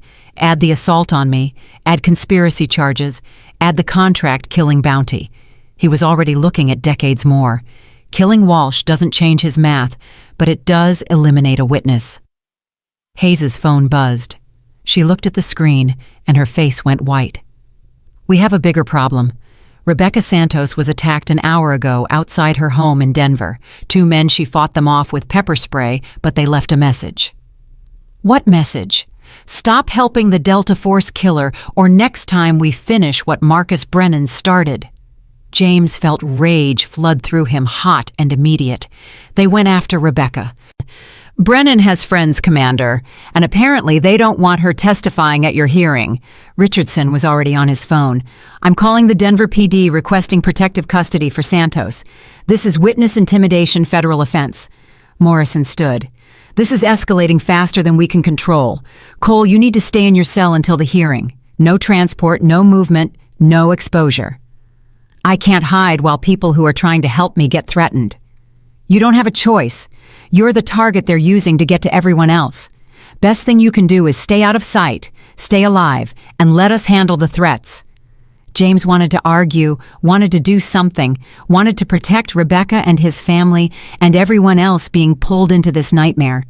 But Morrison was right. Moving meant exposure. Exposure meant vulnerability, and vulnerability meant giving Kovacs's people opportunities. Fine, I'll stay put. Hayes touched his arm. Commander, we're going to win this. The prosecutor's misconduct, the jury tampering, the witness intimidation. It's all evidence that your conviction was corrupt from the beginning. Unless the judge decides that corrupt or not a jury verdict stands unless overturned through proper appeals, not clemency. That's why we have Richardson. He knows how to navigate these waters. The lawyer nodded. Trust me, Commander. I've seen worse cases than yours result in immediate release. We just need to survive the next week without anyone else getting hurt. Martinez's radio crackled again. All clear in cell block C. Kovacs secured in administrative segregation. Medical examiner en route for Walsh's body. Morrison looked at James. Martinez, take Cole back to protective custody. Double lock, no visitors without my personal authorization guard posted outside his cell 24/7. So, as James walked back through the corridors past the crime scene where Walsh had died, past the inmates staring through their cell bars, he thought about the cost of doing the right thing. Rebecca Santos attacked in her own home. Walsh murdered because he knew too much. Sarah breaking under the weight of worry. Tyler learning lessons no 6-year-old should learn. And James trapped in a system that punished him for saving a life. Back in his cell, James sat on the bunk and called Sarah. Dad, I thought you weren't allowed calls during the day. Special circumstances. I need to tell you something and you need to stay calm. What happened? Rebecca Santos was attacked this morning. She's okay, fought them off, but it was a message meant to scare her away from testifying. Sarah's breath caught. Are we safe? Is Tyler safe? Hayes is arranging protection for you both. But Sarah, I need you to listen carefully. For the next week until the hearing, you stay with friends, you vary your routine, you trust no one you don't know personally. Dad, you're scaring me. Good. You should be scared. The people who attacked Rebecca want to stop the clemency hearing, which means they might target anyone connected to it. Why? Why do they care so much about keeping you in prison? James thought about Marcus Brennan's brother, about Kovacs's need for revenge, about systems that protected the guilty and punished the innocent. Because if I get out, if this case gets overturned, it exposes corruption. It shows that prosecutors can manipulate trials, that juries can be compromised, that the system failed. And people who benefit from that system don't want it exposed. So you're saying the people who should be protecting us are the ones we need to be protected from? Some of them, yeah. Sarah was quiet for a long moment. I'm taking Tyler to Mom's sister in North Carolina. We'll stay there until after the hearing. Aunt Jennifer has a farm middle of nowhere, no one knows about it. That's smart. Do it today. Don't tell anyone where you're going. Dad, are you going to be okay? James looked at the locked cell door, thought about Kovacs in administrative segregation, plotting revenge, thought about corrupted guards and witness intimidation and the week ahead. I'm going to fight baby girl, like you asked me to, whatever it takes. That's not an answer. It's the only one I have. After the call, James lay back and tried to find calm. But calm was impossible when the world outside his cell was collapsing, when people he cared about were in danger, when the clemency hearing felt less like hope and more like a target. The cell phone buzzed. Unknown number. This is Mitchell. Commander, this is Marcus Williams, from General Population. James sat up. Marcus, how did you get this number? Doesn't matter. What matters is I got information you need. I'm listening. Kovacs killed Walsh because Walsh was going to testify against him. Internal Affairs offered Walsh a deal-reduced sentence in exchange for information about gang operations. Walsh was going to take, it was going to expose everything. Kovacs found out, killed him before he could talk. How do you know this?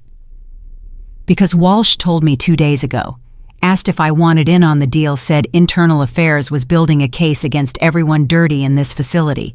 Guards, inmates, everyone. Marcus paused. I said no, I'm not a snitch. But I'm also not stupid enough to think Kovacs won't kill anyone who knows what Walsh knew. Which includes you. Which includes me. So I'm calling to offer you something, Commander. Information in exchange for protection. James felt his tactical mind engage. What kind of information? Everything. Who's on Kovacs' payroll? Which guards are dirty? How the contraband system works? Where the money flows? I've been here 6 years. I've seen everything. And I'm willing to testify about all of it if it helps get you out and keeps me alive. Why would you do that? Marcus's voice softened. Because you're a good man, Commander.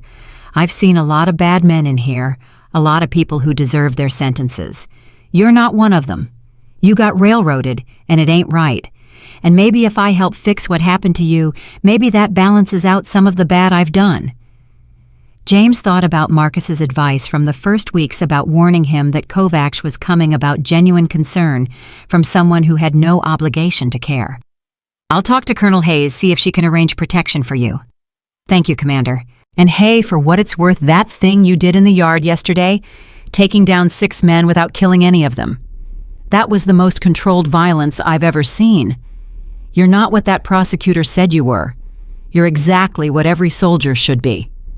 The call ended, and James immediately dialed Hayes. Colonel, I just got a call from Marcus Williams. He's got information about Kovacs' operations, willing to testify, but he needs protection. Can we trust him?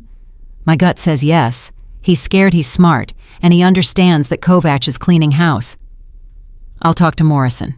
See if we can move Williams to protective custody with you. Safety in numbers. And if he's willing to testify, his information could strengthen the case against Kovacs. There's something else. Williams said Walsh was cooperating with Internal Affairs before Kovacs killed him. That means there's an ongoing investigation into corruption in this facility. Which means whatever Kovacs is planning, he's desperate. Desperate men make mistakes, Commander. We just need to stay alive long enough for him to make one we can use. Hours crawled by. Dinner arrived through the slot, cold and tasteless. James ate anyway, maintaining discipline, fueling his body for whatever came next. His phone buzzed. Richardson. Commander, I've got news. One of the jury members from your trial reached out to me. Says she wants to testify at the clemency hearing. Which one? Juror number 7, Patricia Chen, says she had doubts during deliberation but felt pressured by the foreman to vote guilty. Jury deliberations are confidential. Not when there's evidence of misconduct. Chen says the foreman, a retired police officer, told the jury that military veterans with PTSD were dangerous and couldn't be trusted. Said his own son came back from Iraq violent and unstable. Chen feels guilty that she let that bias influence her vote. James remembered the foreman, remembered the man's hard eyes during trial, remembered thinking he looked like someone who'd already made up his mind. What does this mean for the hearing? It means we can demonstrate jury bias, argue that the verdict was tainted by prejudice against veterans. Combined with the prosecutor's conflict of interest, it's a strong case for overturning your conviction entirely, not just granting clemency. Richardson, I need you to be honest with me. What are the real odds here? The lawyer was quiet for a moment. 70-30 in your favor, maybe 75-25. The evidence of corruption is strong, the witness intimidation is clear, and public opinion is turning in your direction. But federal judges are conservative about overturning jury verdicts. It could go either way. So I could walk out next week or serve another 12 months. Or the judge could order a new trial, which means starting over, which means months more of this while we prepare. James felt exhaustion settle into his bones. Whatever happens, I appreciate what you're doing. Don't thank me yet, Commander. Thank me when you're home with your grandson. That night, James didn't sleep. He lay in the dark cell listening to sounds from general population voices echoing through concrete and steel, wondering which ones belonged to men who wanted him dead. At 3 a.m., footsteps approached his cell. James was on his feet, immediately ready for anything. The guard outside his door spoke. "Cole, you've got a visitor. Middle of the night, emergency authorization from the warden." "Who?" "Says her name is Rebecca Santos." James felt his heart rate spike. "Let her in." The door opened, and Rebecca Santos stepped into his cell, flanked by 2 guards. She looked tired, scared, but determined. "Mr. Mitchell, I'm sorry for the hour, but I needed to see you." "Rebecca, you shouldn't be here. It's not safe." "Nowhere safe right now. Not for you, not for me, not for anyone trying to help you." She sat on the single chair, and the guard stepped outside, but left the door open. "Those men who attacked me this morning, they said things. Things about you, about the trial, about what really happened that night in Denver." "What did they say?" Rebecca's hands shook slightly. "They said Marcus Brennan's brother is the prosecutor who convicted you. They said the whole trial was rigged, that you never had a chance. And they said if I testify at your hearing, they'll make sure I end up like you did, beaten and bloody in an alley." "Then don't testify. It's not worth your life." "That's the thing, Mr. Mitchell. It is worth my life because you already saved it once. I'm alive because you didn't walk past that alley. My daughters have a mother because you chose to help when no one else would. How can I walk past you now when you need help?" James felt his throat tighten. "Rebecca, I appreciate that, but I can't ask you to risk yourself." "You're not asking. I'm choosing, just like you chose to help me." She leaned forward. "Colonel Hayes told me about your daughter, about your grandson." "Tyler Wright, 6 years old." "Yes. My youngest is 7, and every time I look at her, I think about how close she came to growing up without a mother. How close I came to missing her first day of school, her first lost tooth, every moment that matters." Rebecca's eyes filled with tears. "Your grandson deserves those moments with you, and I'm going to make sure he gets them, even if it means facing down the people who want to keep you here. You're a brave woman, Rebecca Santos." "No, Mr. Mitchell, you're brave. I'm just trying to do the right thing, same as you." After she left, James sat in the dark and thought about choices, about consequences, about the ripple effects of one decision in a Denver alley that had changed so many lives. He'd saved Rebecca. Rebecca was fighting to save him. And somewhere in the middle of it all, justice was trying to find its way through a system designed to obscure it. The phone buzzed. Hayes. "Commander, the hearing is set for 3 days from now. Tuesday morning, 9 a.m., Federal Courthouse in Denver. You'll be transported under heavy security. Richardson will present the evidence. Rebecca will testify. Morrison will testify. I'll testify. We'll make the strongest case possible." And then Judge Morrison decides whether you've suffered enough for doing the right thing, or whether the system that failed you gets to keep failing you for another year. Colonel, whatever happens, thank you. Save your thanks, Commander. We haven't won yet. 3 days, 72 hours between now and freedom or continued imprisonment. Between going home to Tyler or serving another year in protective custody while threats multiplied and danger grew. James closed his eyes and tried to find the calm center that had sustained him through 2 decades of combat, through Angela's death, through the trial and conviction, and 7 weeks of prison. Tried to believe that doing the right thing would eventually lead to the right outcome. Tried to have faith that justice, however delayed, would eventually arrive.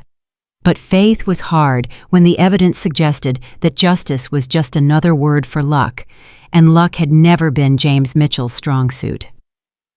Tuesday morning arrived like a verdict before the trial, inevitable and terrifying. James woke at 4 a.m. to guards opening his cell, their faces tense, hands resting on weapons they hoped they wouldn't need. Time to move Cole. Transport's waiting. The journey from Ridgemont to the federal courthouse in Denver took 3 hours under normal circumstances.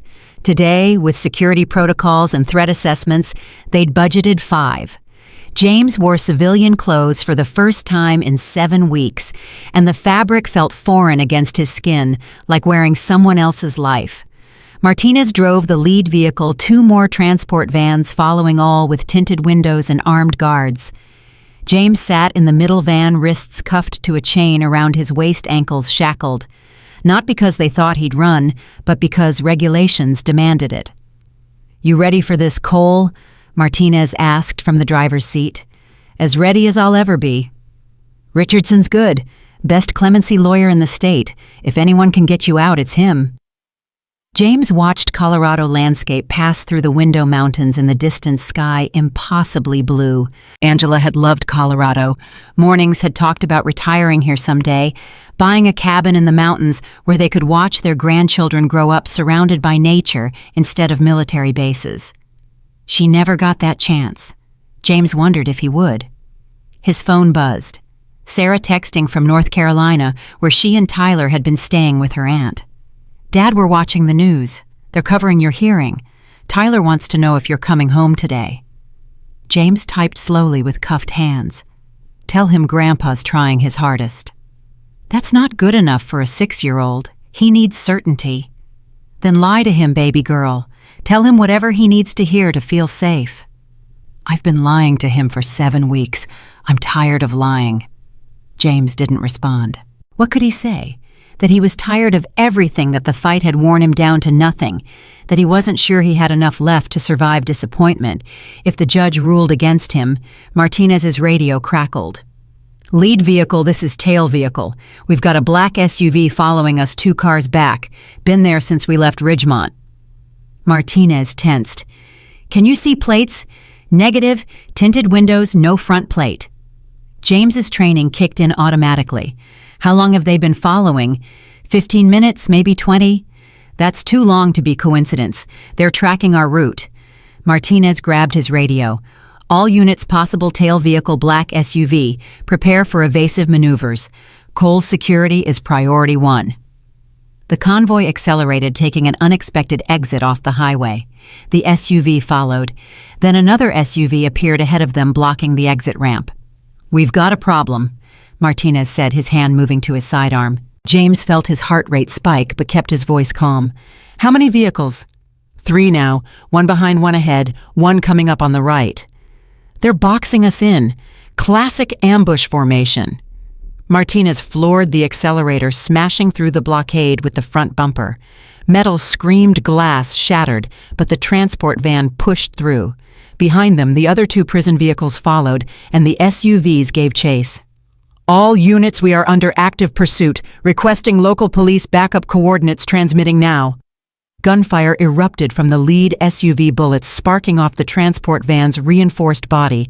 James threw himself to the floor, chains rattling, while Martinez swerved hard left to avoid incoming fire.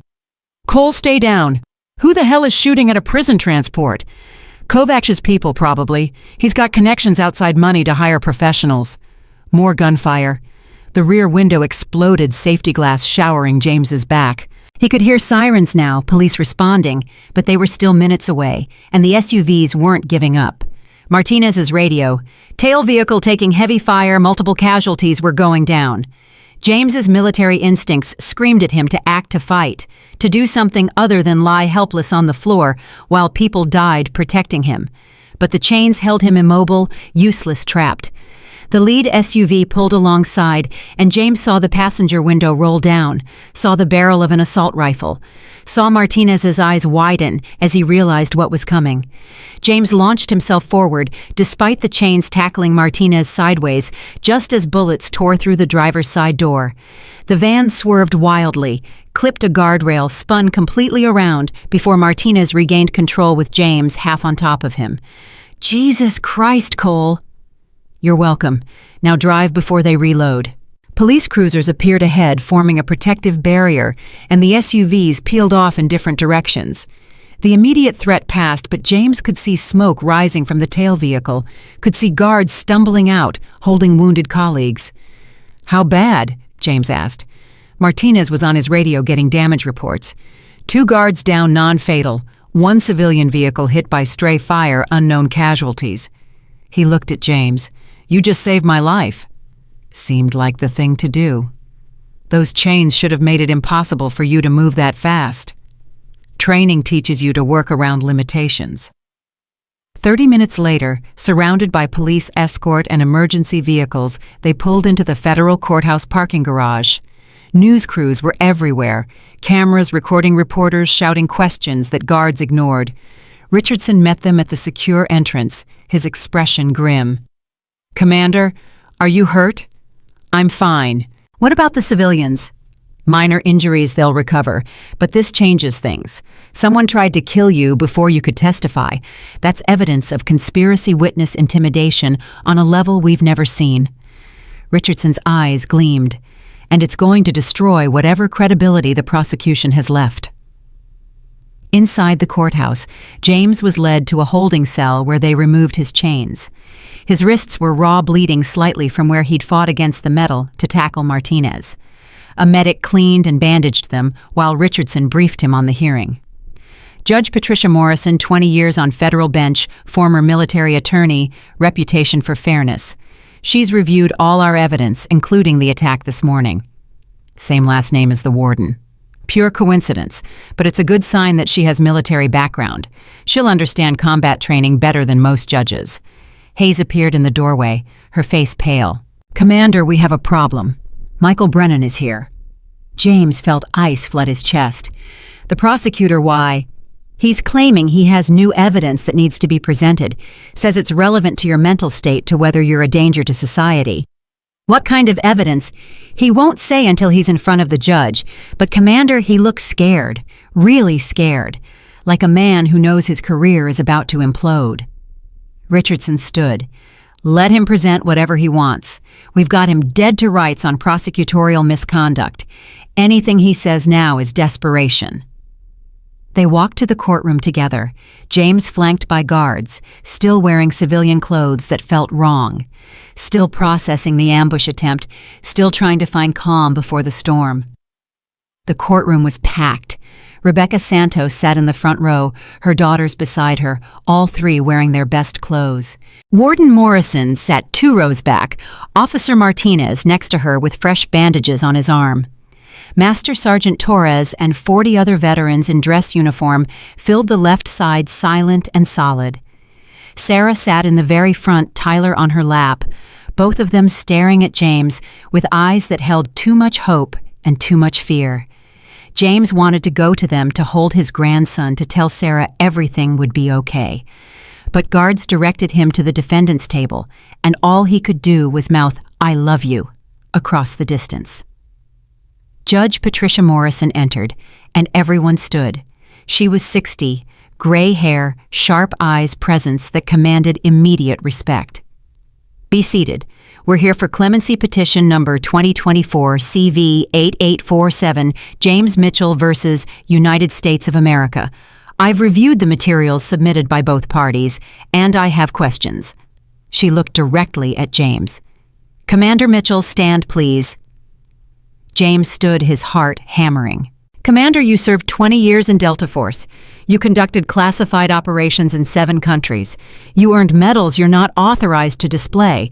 And then you came home and put 3 men in the hospital for attacking a woman. Help me understand how someone with your training and discipline ended up here." James thought about all the prepared statements Richardson had coached him on, all the legal language designed to sound contrite without admitting excessive force. He threw it all away. "Your Honor, I saw a woman being beaten to death in an alley while other people walked past. I called 911, but response time was 18 minutes, and she didn't have 18 minutes. I tried to talk the attackers down, but they had a knife and escalated. So I stopped them using the minimum force I believed necessary to save her life. I'd make the same choice again." Judge Morrison's expression didn't change. "The jury found you used excessive force." "The jury was biased against veterans, Your Honor. The foreman told them military training made me dangerous, and the prosecutor who convinced them had a personal vendetta because one of the attackers was his brother." Michael Brennan shot to his feet. "Objection. That's a lie." Judge Morrison's eyes shifted to him. "Mr. Brennan, you're not part of these proceedings. Sit down or I'll have you removed." "Your Honor, I have evidence that Commander Mitchell is mentally unstable, that he represents an ongoing threat." "I said sit down." The judge's voice could have frozen nitrogen. Bailiff, if Mr. Brennan speaks again without permission, remove him from my courtroom." Brennan sat, but his hands were shaking, his face pale. Richardson stood. "Your Honor, if I may address Mr. Brennan's presence.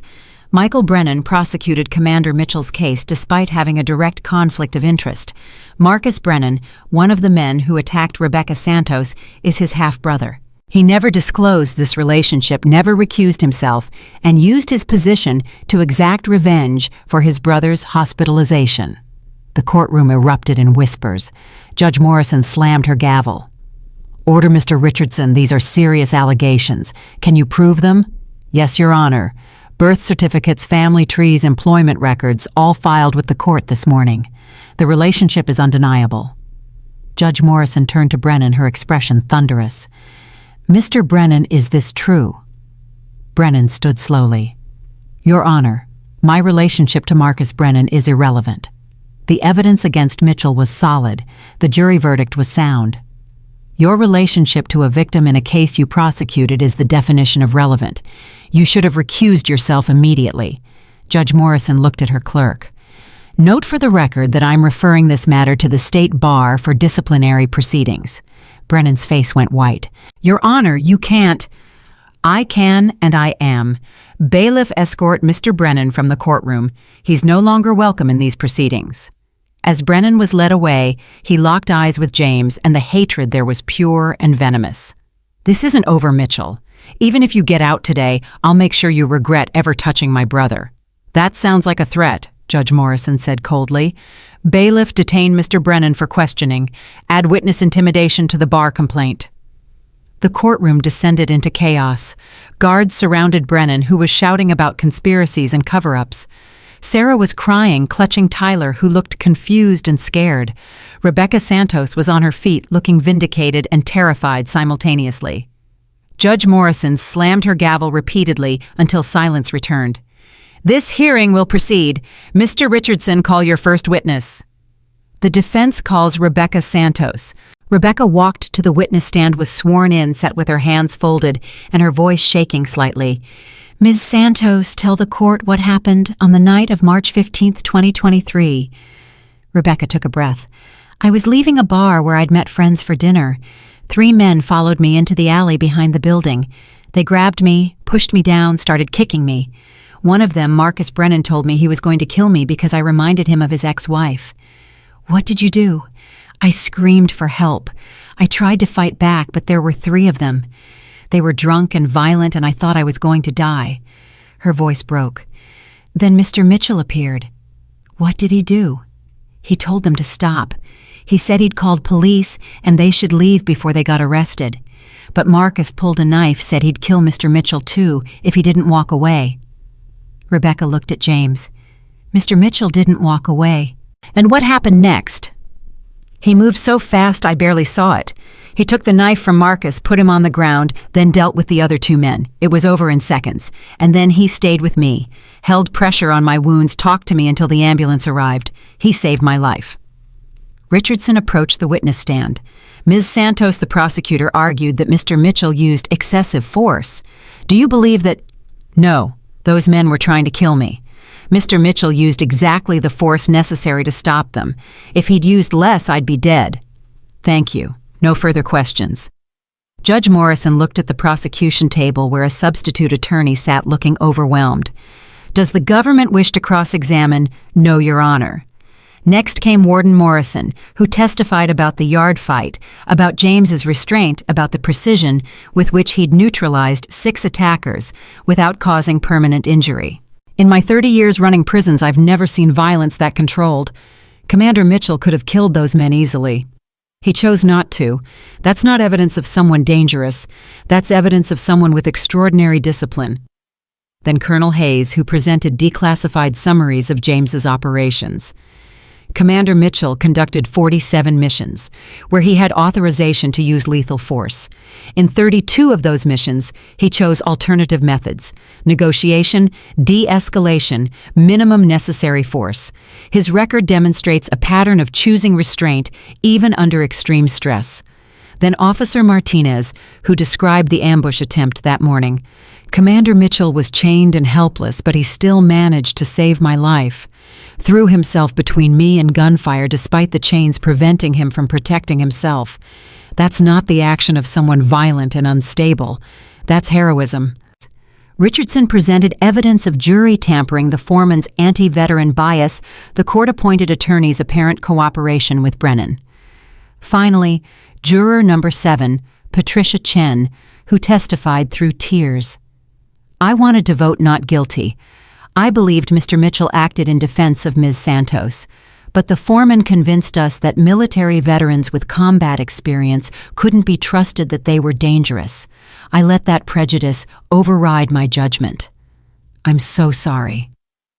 Throughout all of this, James sat silent, watching his life dissected, watching people sacrifice their privacy and safety to fight for him, watching Sarah hold Tyler and explain in whispers what the lawyers were saying. At 11:30, Judge Morrison called a recess. We'll reconvene at 1 p.m. for closing arguments and my decision. Richardson grabbed James's arm. We're winning. Everything's going our way. The evidence is overwhelming. But James couldn't celebrate. Not while Michael Brennan was somewhere in the building detained and angry. Not while Kovacs was back at Ridgemont plotting revenge. Not while his family sat in a courtroom hoping for something that still might not happen. Martinez approached during the break. Cole police found the SUVs from this morning, registered to a shell company linked to Kovac's outside contacts. They're treating it as attempted murder conspiracy. Kovac is looking at federal charges on top of everything else. How does he keep coordinating this from administrative segregation? That's what I'm trying to figure out. Martinez's radio crackled. Hold on. He listened, his face going pale. We've got a situation at Ridgemont. Riot in cell block C. Multiple guards down inmates have taken control. James felt his stomach drop. Kovac has to be. He's orchestrating something from inside. But why now during your hearing? Hayes appeared, her phone to her ear, expression grim. Commander, there's been a development. Kovac sent a message through his lawyer. Says if you get released today, he'll make sure the riot ends with dead guards. But if the judge denies clemency, if you go back to Ridgemont, he calls it off. He's using guards as hostages to keep me in prison. Looks that way. Richardson was already on his phone calling someone. Your Honor needs to know about this immediately. This is extortion terrorism. Kovac is proving exactly why Mitchell needs protection through release, not continued incarceration. Sarah appeared at James's side, Tyler's hand in hers. Dad, what's happening? Why are people saying there's a riot? James knelt so he was eye level with Tyler. Hey, buddy, Grandpa's got some bad people trying to cause trouble, but it's going to be okay. Are you coming home today? James looked into his grandson's eyes and couldn't lie. I don't know, Tyler. I'm trying. I made you a drawing. Tyler pulled a folded paper from his pocket. It's you and me fishing like you promised. James took the drawing, unfolded it with shaking hands. Stick figures beside a blue lake sun overhead, smiles on both faces. In Tyler's 6-year-old handwriting, I love you, Grandpa. James pulled him into a hug, felt Sarah's arms wrap around both of them, and for just a moment pretended they were anywhere but a federal courthouse waiting for a judge to decide their future. At 1 p.m., they reconvened. Judge Morrison looked tired, the weight of the decision evident in her expression. I've heard extensive testimony, I've reviewed mountains of evidence, and I've considered the law both as written and as it should be applied to cases like this. She paused. Commander Mitchell, stand, please. James stood, his legs somehow steady, despite his heart trying to break through his ribs. Commander, this court has rarely seen a case so tainted by misconduct. Prosecutorial conflict of interest, jury bias, ineffective defense counsel, witness intimidation, attempted murder to prevent testimony. The list is staggering. Judge Morrison's voice hardened. What happened to you is a travesty of justice. James felt hope flare, but didn't let himself believe it yet. However, I'm also aware of the riot currently underway at Ridgemont and the hostage situation Kovacs has created specifically to influence this hearing, and I will not allow a violent criminal to dictate the outcome of legal proceedings through terrorism. Sarah grabbed James's hand, squeezed so hard he thought bones might break. Therefore, I am granting your clemency petition effective immediately. Your sentence is commuted to time served. All conditions of supervised release are waived given the extraordinary circumstances. Commander Mitchell, you're free to go. The courtroom exploded. Veterans were cheering. Sarah was sobbing. Tyler was asking what happened. Rebecca. Santos was hugging her daughters. Richardson was shaking hands with everyone nearby. But Judge Morrison wasn't done.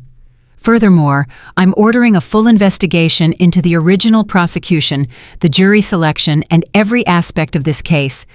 I'm recommending that the District Attorney's Office review all cases prosecuted by Michael Brennan for potential misconduct. And I'm issuing a bench warrant for Ryan Kovacs on federal terrorism charges related to today's riot. She looked directly at James. Commander, you served this country for 20 years. You saved lives in combat and continued saving lives when you came home. You did nothing wrong on the night of March 15, 2023.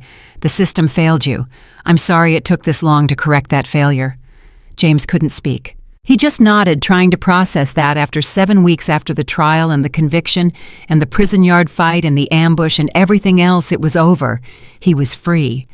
Guards removed the last of his restraints, and Sarah was there immediately, Tyler between them, all three holding on like they'd never let go. "Dad, you're coming home," Sarah kept saying. "You're really coming home."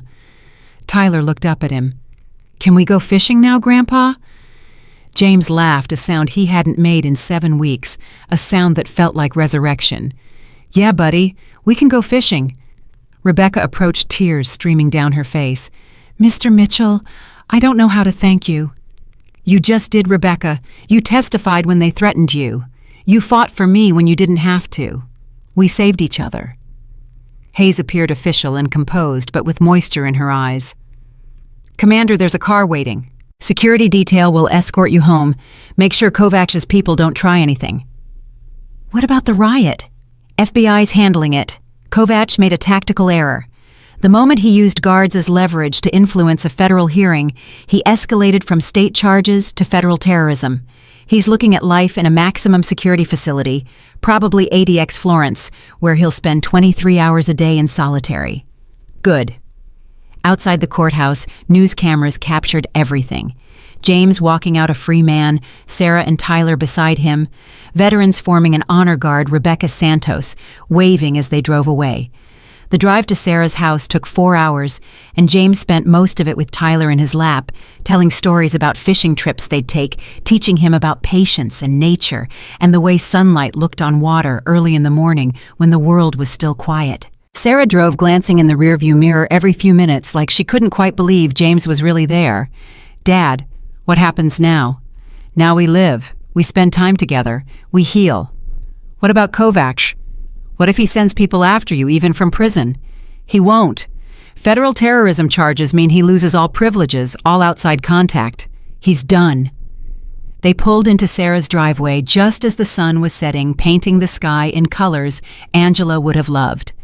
Tyler dragged James inside to show him his room, his toys, his drawings, everything he'd done in the 7 weeks James was gone. That night, after Tyler finally fell asleep, clutching James's hand, Sarah and James sat on the back porch, drinking coffee that didn't taste like punishment. "I thought I lost you," Sarah said quietly.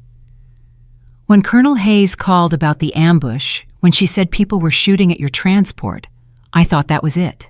I thought you'd survive the trial just to die on the way to the hearing. I'm harder to kill than that baby girl. I know, but you shouldn't have to be."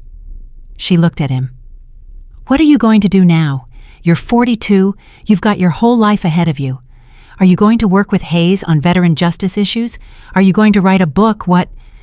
James thought about the question about futures he'd stopped allowing himself to imagine during 7 weeks when tomorrow was never guaranteed. "I'm going to teach Tyler to fish.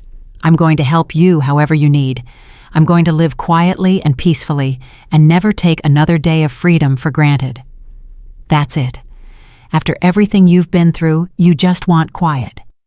Sarah, I spent 20 years in war zones. I spent 7 weeks in prison. I've had enough excitement for one lifetime. Quiet sounds like paradise. His phone buzzed. Text from Torres.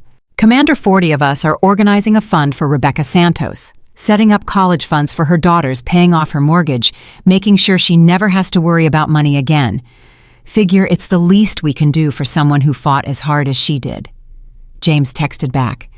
Count me in for whatever you need. Another text, this one from Richardson. Commander, 3 networks want interviews. Book publishers are calling. You're going to be famous whether you want it or not. James turned off his phone.